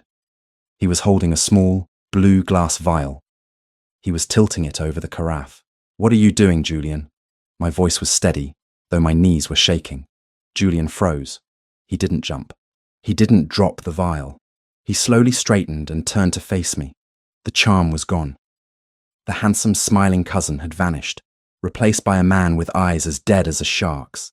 Ilara, he said smoothly, capping the vial and slipping it into his pocket. I was just checking the accommodations. Sebastian has such paranoid habits. I wanted to ensure his water was fresh. It is fresh, I said, stepping into the room. I poured it myself an hour ago. And I know what arsenic looks like, Julian. It precipitates if the water is too cold. Did you bring a spoon to stir it? The silence stretched, thin and tight as a wire. Julian smiled, but it was a grimace. You are smarter than you look, he said softly. I told Sebastian he should have married the pretty one. Lydia is stupid. She would have poured the poison for me if I told her it was a love potion. But you are a nuisance. I am his wife. You are an obstacle, Julian snapped, his composure cracking. He was supposed to die years ago. He was supposed to follow his father. But he clung to life, hiding in this house, checking his food like a rat. I have waited 10 years, Ilara.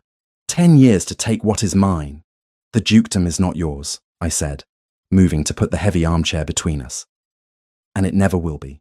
It will be if he dies of a heart attack tonight, Julian said, taking a step toward me. And then the grieving widow will be comforted by the new duke. Or perhaps the grieving widow will be found distraught, having taken her own life in grief. You won't get away with it. We fired your spies. We know about the accounts. The accounts? Julian laughed. Oh, Ilara, you looked at the household accounts. You didn't look at your father's. I froze. What? Julian reached into his coat pocket, not for the poison, but for a folded document. He tossed it onto the bed. The deed to your father's debt, he said. Sebastian thinks he paid it. He paid the gambling hall, but he didn't pay the private lenders your father visited afterwards to try and win the money back. I bought those notes, Ilara. I own your father. I own his house. I own the clothes on his back. And I own Lydia. He took another step. If you scream, if you call for Sebastian, I will have your father thrown in Fleet Prison by morning. Lydia will be on the street. I will destroy them. Unless... He pulled the blue vial back out of his pocket and held it out to me. Unless you finish what I started. I stared at the vial. It was small, innocuous. It held death. You want me to kill him? I whispered. He trusts you, Julian said, his voice dropping to a seductive purr. He doesn't check the water if you pour it. He doesn't lock the door if you are inside. Do it, Ilara. Put it in his wine tonight. He will go to sleep and simply stop. No pain. And when he is gone, I will burn your father's debts. I will give you a pension. You will be free. And if I refuse, then I will kill him anyway. Julian shrugged. It will just be messy. And I will make sure your father watches from a cell while Lydia is sold to the highest bidder to pay off the interest. He placed the vial on the bedside table, next to the water carafe. Think about it, he said. You have until morning. If he wakes up tomorrow, your family is destroyed. He walked to the door. He paused, his hand on the frame. He is a monster, Ilara. Everyone says so. You would be doing the world a favor. You would be a hero. He left. I stood alone in the darkening room, staring at the little blue bottle. The silence of the house pressed in on me. Downstairs, I could hear the faint murmur of Lydia weeping and my father trying to comfort her. My family. The people who had sold me. The people who had mocked me. And Sebastian. The man who slept on the floor. The man who had defended me. I reached out and picked up the vial. It was cold. The door opened behind me. I spun around, hiding the vial in the folds of my dress. It was Sebastian. He looked disheveled, his eyes wild. He had clearly run from the conservatory. "Elara," he breathed, seeing me standing by the bed. "Lydia said... She said Julian came up here. Is he..." He scanned the room, looking for threats. He saw nothing but me. "He is gone," I said, my voice sounding strange to my own ears. "Did he touch you?" Sebastian demanded, crossing the room in 2 strides to grip my shoulders. "Did he hurt you?" "No," I said. "He just came to talk." Sebastian looked at me, searching my face. He saw the tension, he saw the fear, but he didn't see the hand hidden in my skirt. "We need to get them out," he said fiercely. "Lydia, your father. They are a liability. Julian is using them to get to us." "I know," I whispered. "Elara," he said, pulling me into his chest. "I am sorry. I should never have let them in. I promised to keep you safe." And I let the wolves into the parlor. I rested my head against his heart. I could hear it beating. Strong. Steady. A heart that Julian wanted to stop. I clutched the vial tighter in my hand. Julian had made a mistake. He thought he was negotiating with a victim. He thought he was blackmailing a terrified girl who would sacrifice anything for her family. But he had forgotten one thing. I had already sacrificed myself for my family once. I had sold myself to the savage Duke to save them, and I wasn't going to make the same purchase twice. "Sebastian," I said, pulling back and looking into his blue eyes. "Yes?" "We need to lock the door," I said. "And then, I have something to show you." I brought my hand out from the folds of my skirt. The blue glass caught the last light of the day. Sebastian stared at the vial. He knew instantly what it was. He looked from the poison to my face. "He gave it to you," he whispered. "He told me to put it in your wine," I said. "Or he would destroy my father." Sebastian went still. "And?" I walked over to the fireplace. The flames were low, but hot. I held the vial over the grate. "And," I said, dropping the bottle into the fire, watching it shatter and the liquid hiss as it evaporated into harmless steam. I decided that I prefer being a duchess to being a daughter. I turned back to him. "Now," I said, my voice hard as steel. "Let's figure out how to kill him back." The dining room of Strathmore House was set for a funeral, though only my husband and I knew who the corpse was intended to be.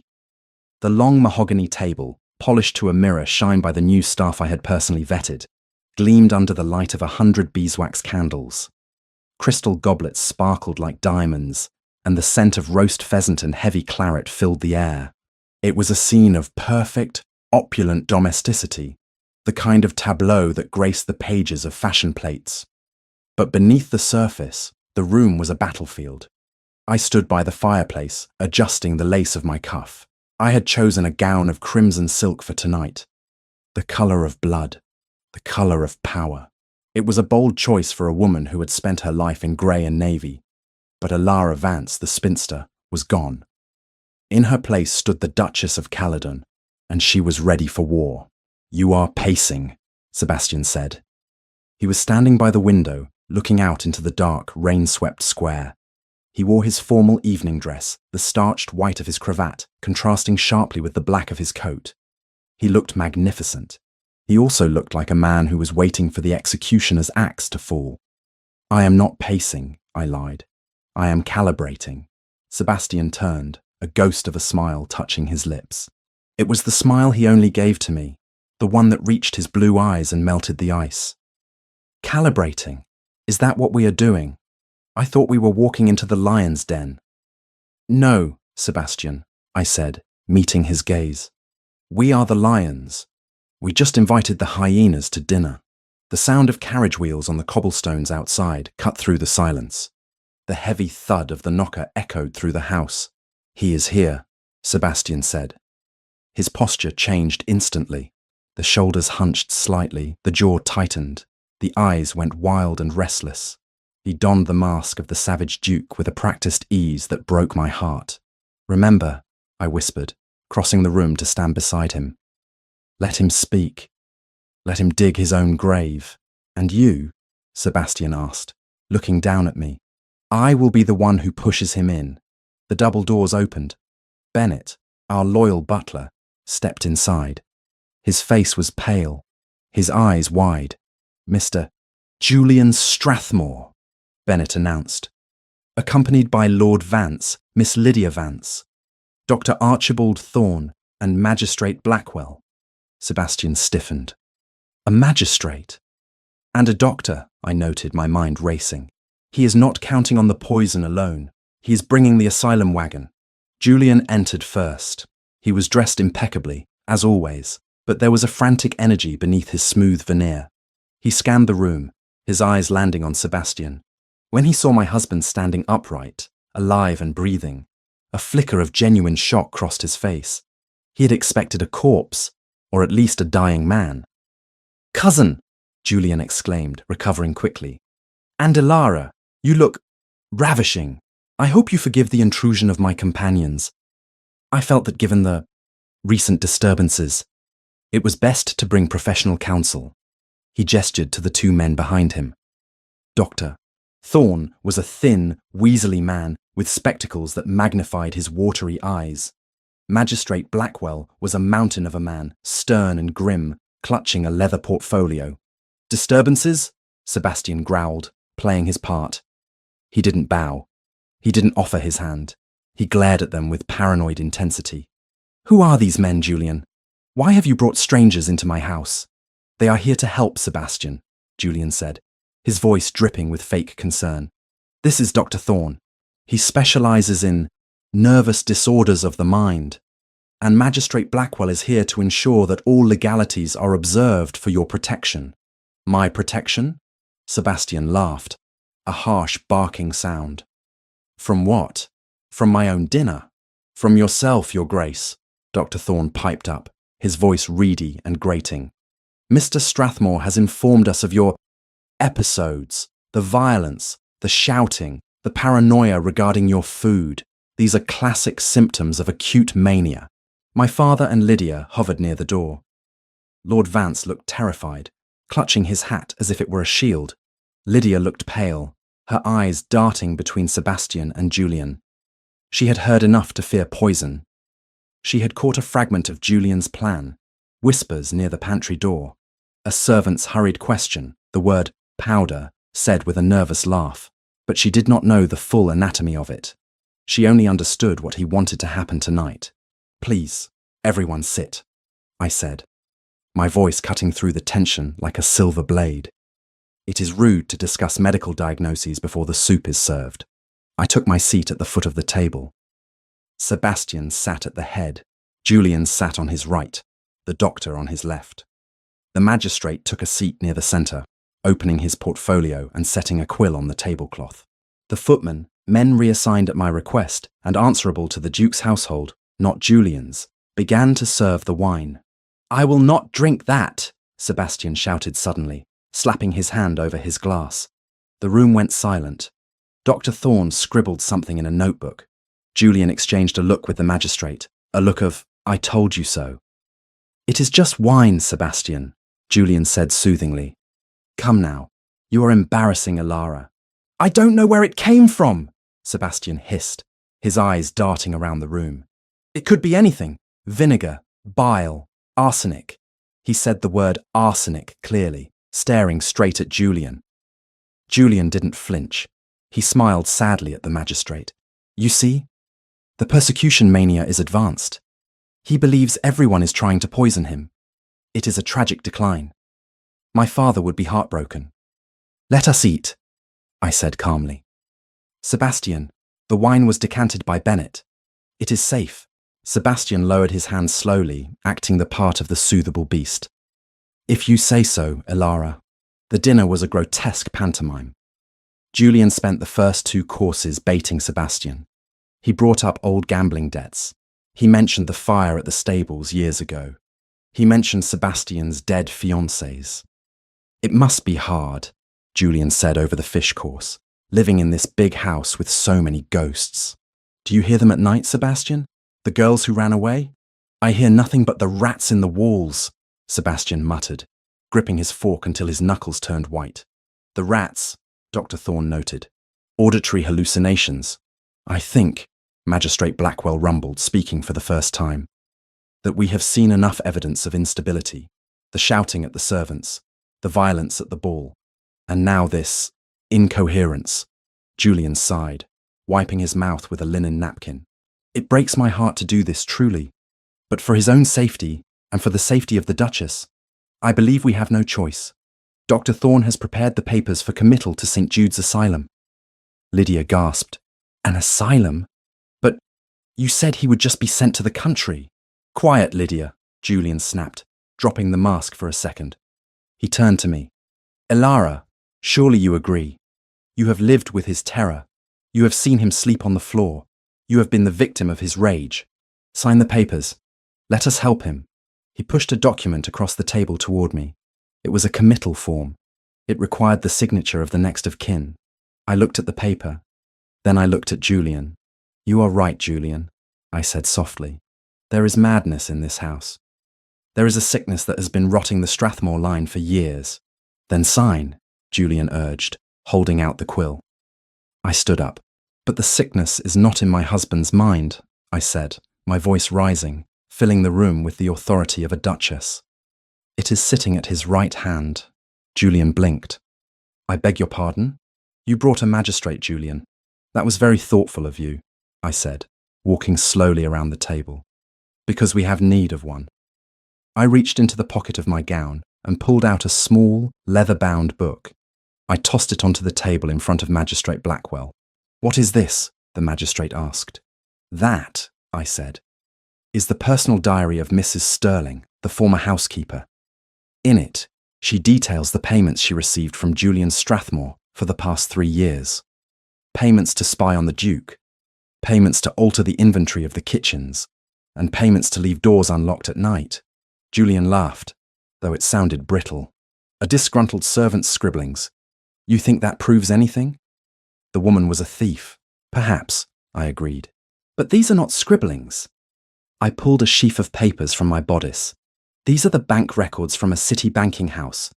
I set my solicitor upon them days ago, and the copies were produced under proper order. They show a direct transfer of funds from your personal account, Julian, to a Mr. Silas Vane.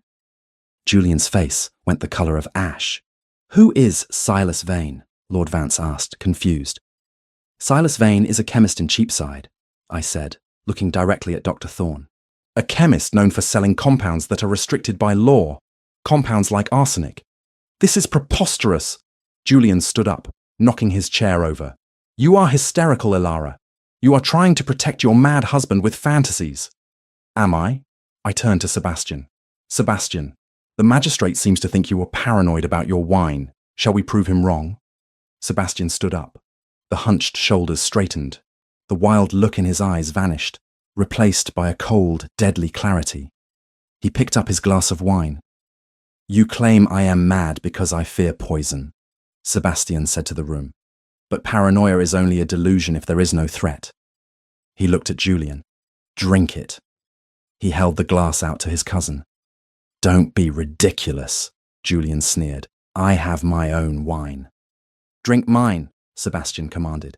If I am mad and the wine is safe, you have nothing to fear.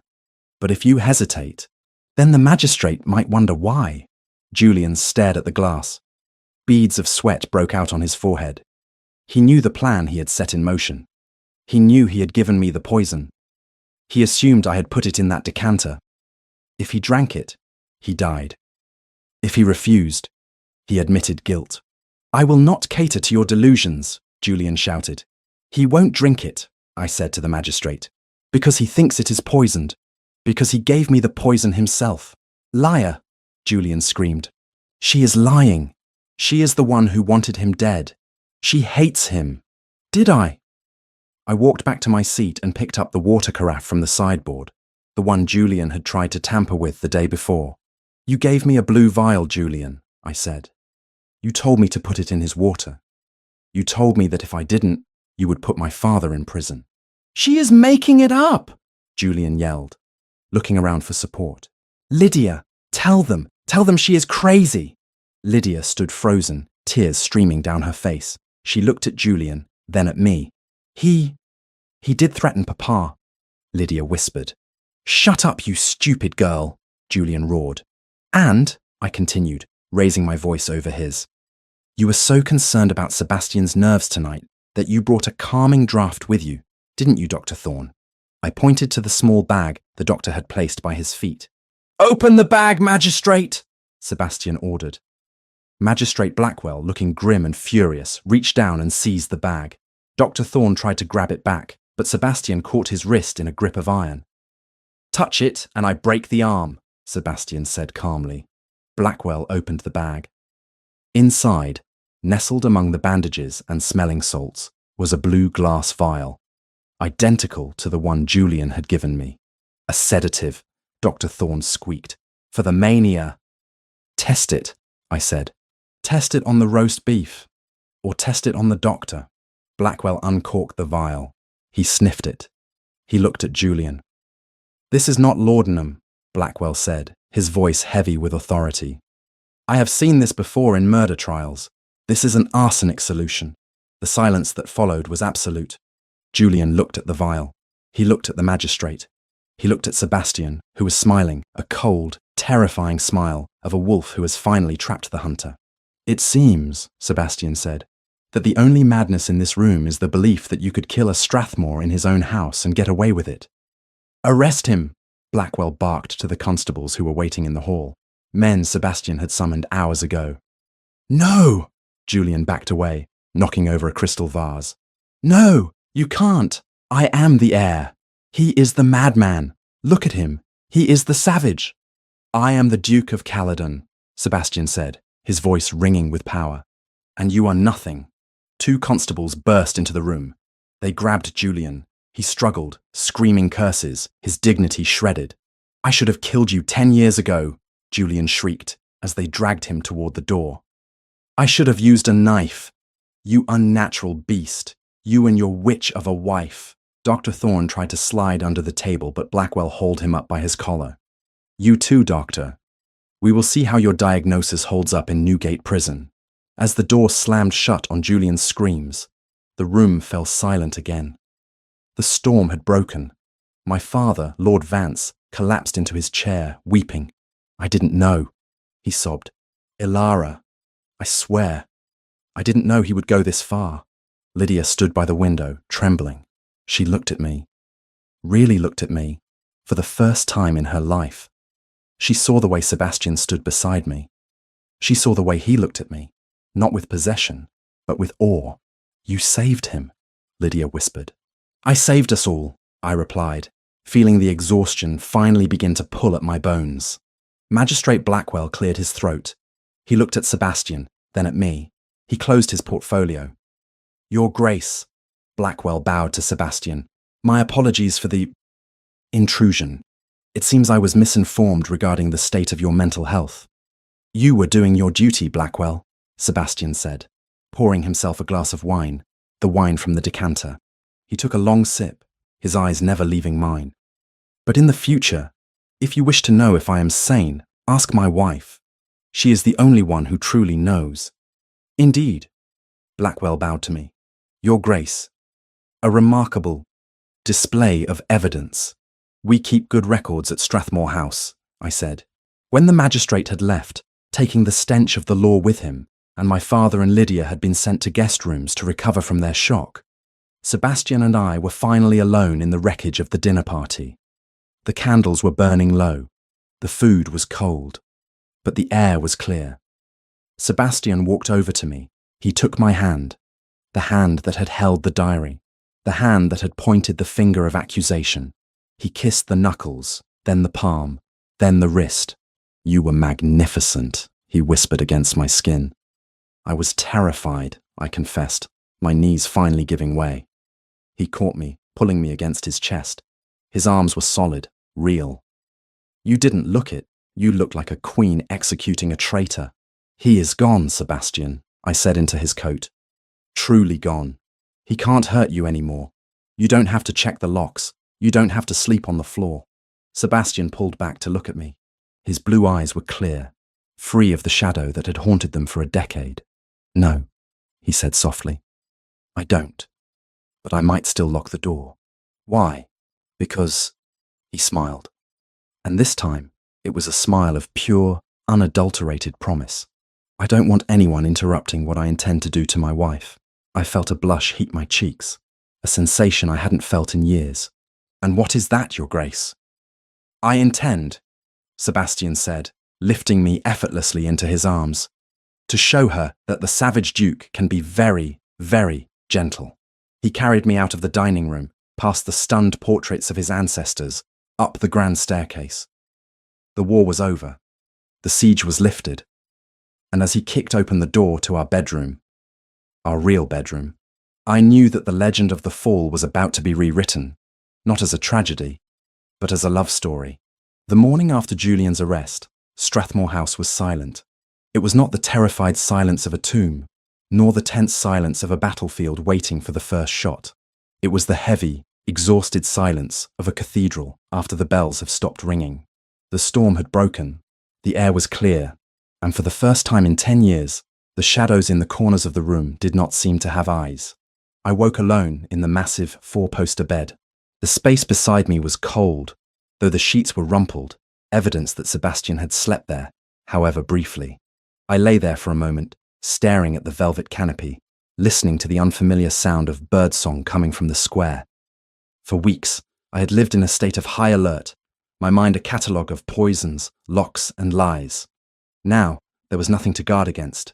The monster was in a cell in Newgate, and the other monster, the one my husband pretended to be, could finally be laid to rest. Or so I thought. I found Sebastian in his study. The door was open, a sign of how much things had changed. But the atmosphere inside was somber. He was standing by the window, staring out at the grey London sky, his hands clasped behind his back. He was not wearing the severe black coats he usually favoured. He was in his shirt sleeves, his waistcoat unbuttoned, looking human and devastatingly weary. On the desk, a stack of documents sat waiting, freshly inked. You are up early, I said, stepping into the room. Sebastian turned. He looked at me, and his eyes were filled with a profound, aching sadness that stopped me in my tracks. He didn't smile. He didn't cross the room to kiss me as he had the night before. He looked like a man who was preparing to say goodbye. There is much to do, he said, his voice rough. The lawyers will be here within the hour to handle the fallout of Julian's arrest. The scandal will be significant. The name Strathmore will be dragged through the mud. Let them drag it, I said, walking over to the desk. Mud washes off, blood does not.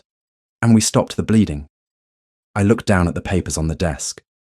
I expected to see legal briefs regarding Julian, or perhaps the new employment contracts for the staff. Instead, I saw a deed of separation, and beneath it, a draft for a petition of annulment. My heart stopped.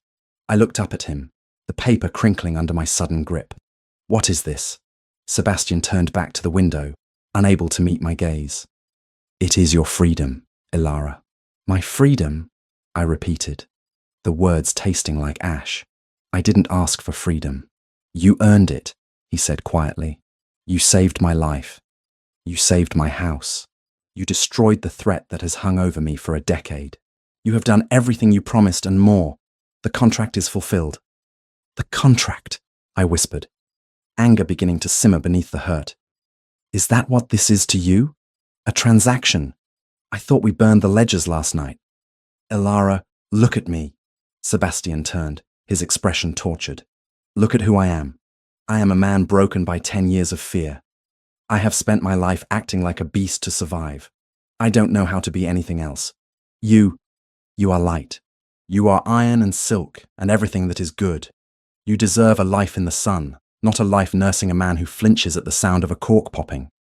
He walked over to the desk and tapped the papers. I have settled a fortune on you.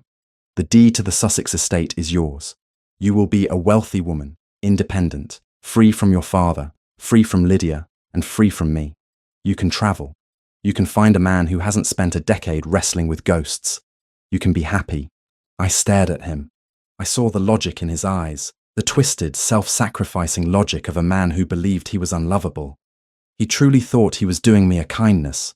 He thought he was opening the cage door. You think I want to leave? I asked, my voice trembling.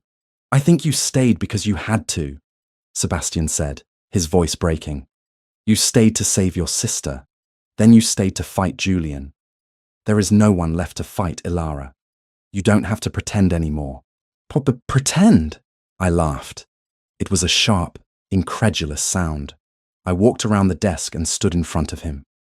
I reached out and took his face in my hands, forcing him to look at me. You think I was pretending? I asked. When I stood up to the magistrate? When I burned the poison? When I told you that I preferred being a duchess to a daughter? You are a woman of duty, Sebastian murmured, leaning into my touch despite himself. You do what is necessary. Duty is cold, Sebastian, I said fiercely.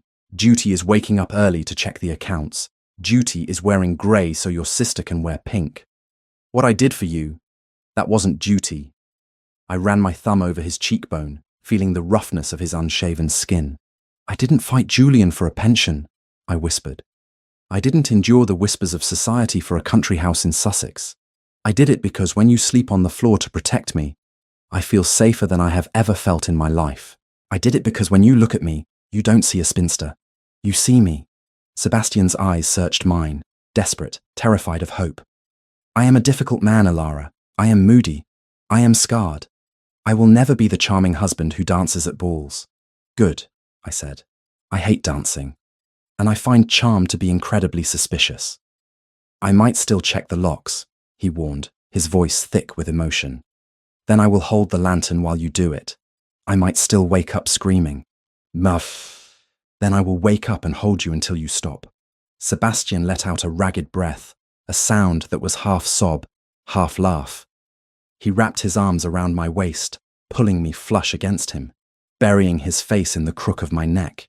He held me as if I were the only solid thing in a world that was dissolving. I love you, he whispered into my skin. God help me, Ilara. I love you so much it terrifies me more than the poison ever did. Good, I said, closing my eyes and resting my chin on his head. Fear keeps us sharp.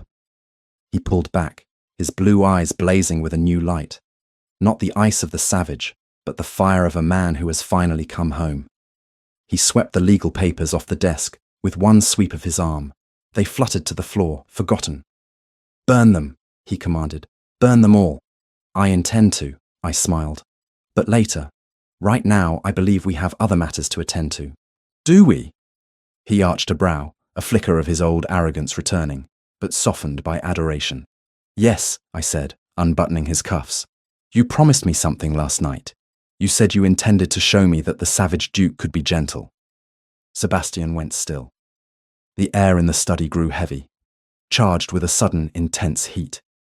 He looked at my hands on his wrists. Are you sure? He asked, his voice low and gravelly. There are no locks on the door right now, Ilara. I don't need locks, I said. I have you. He didn't carry me to the bedroom this time. We walked there together, hand in hand, leaving the study and the past behind us. The bedroom was filled with the grey light of the morning, but to me, it felt golden. Sebastian locked the door.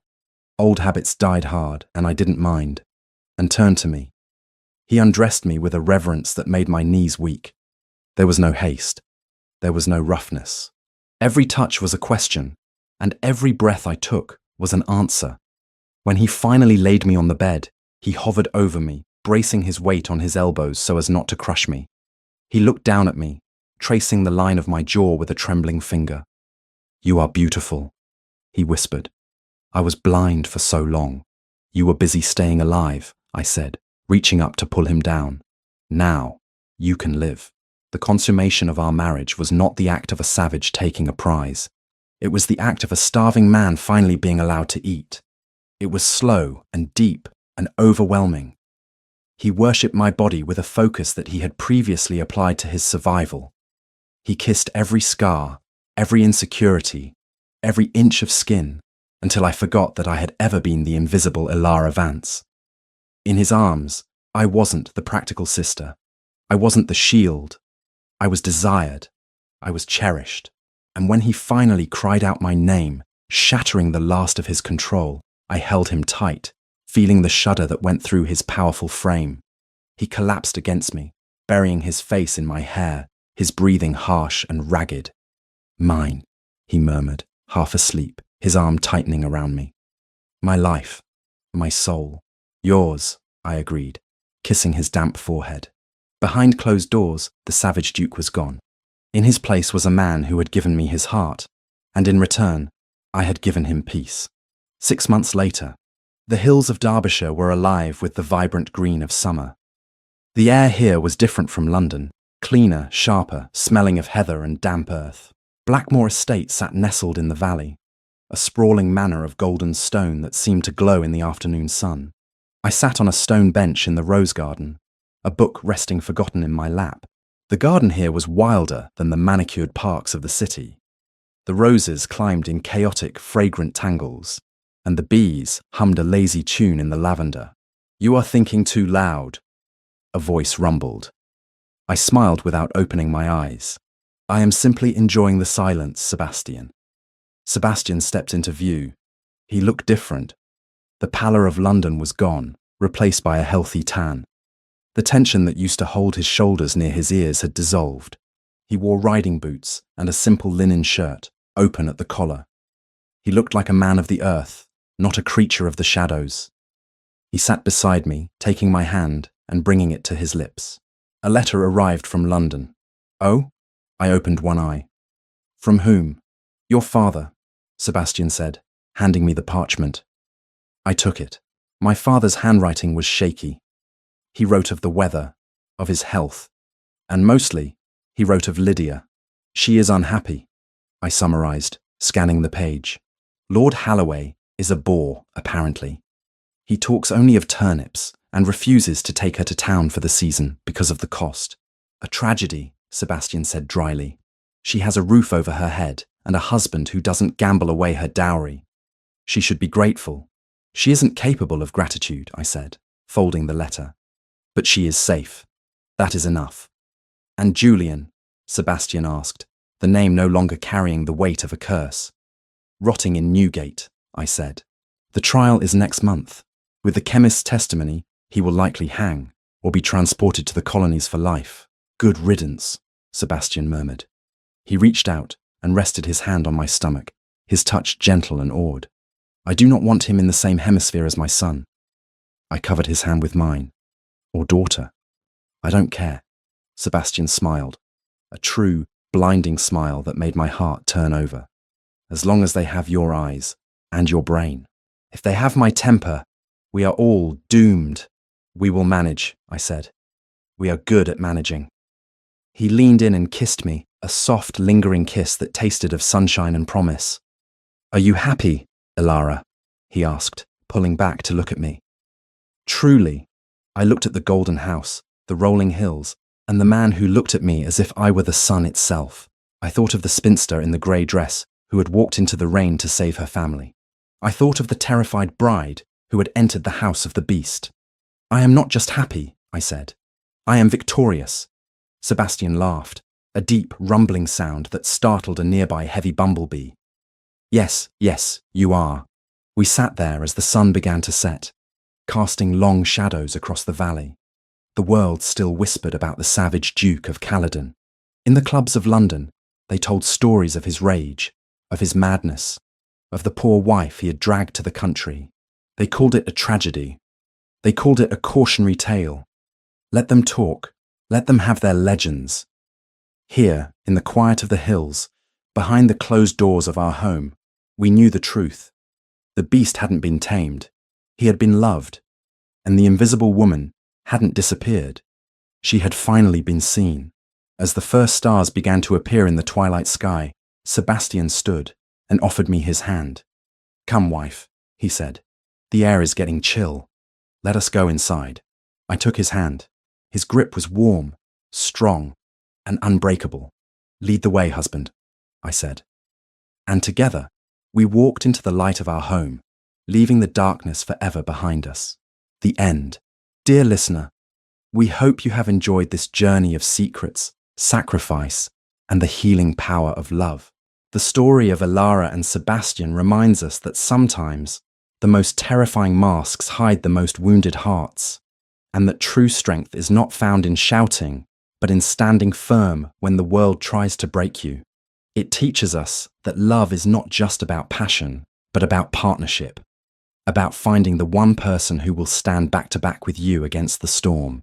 If this story touched your heart, if you cheered for Alara's courage and Sebastian's redemption, please consider liking this video and subscribing to our channel. Your support allows us to bring more of these timeless tales to life. Share this story with someone who needs to believe that even the darkest winters can turn into a glorious summer.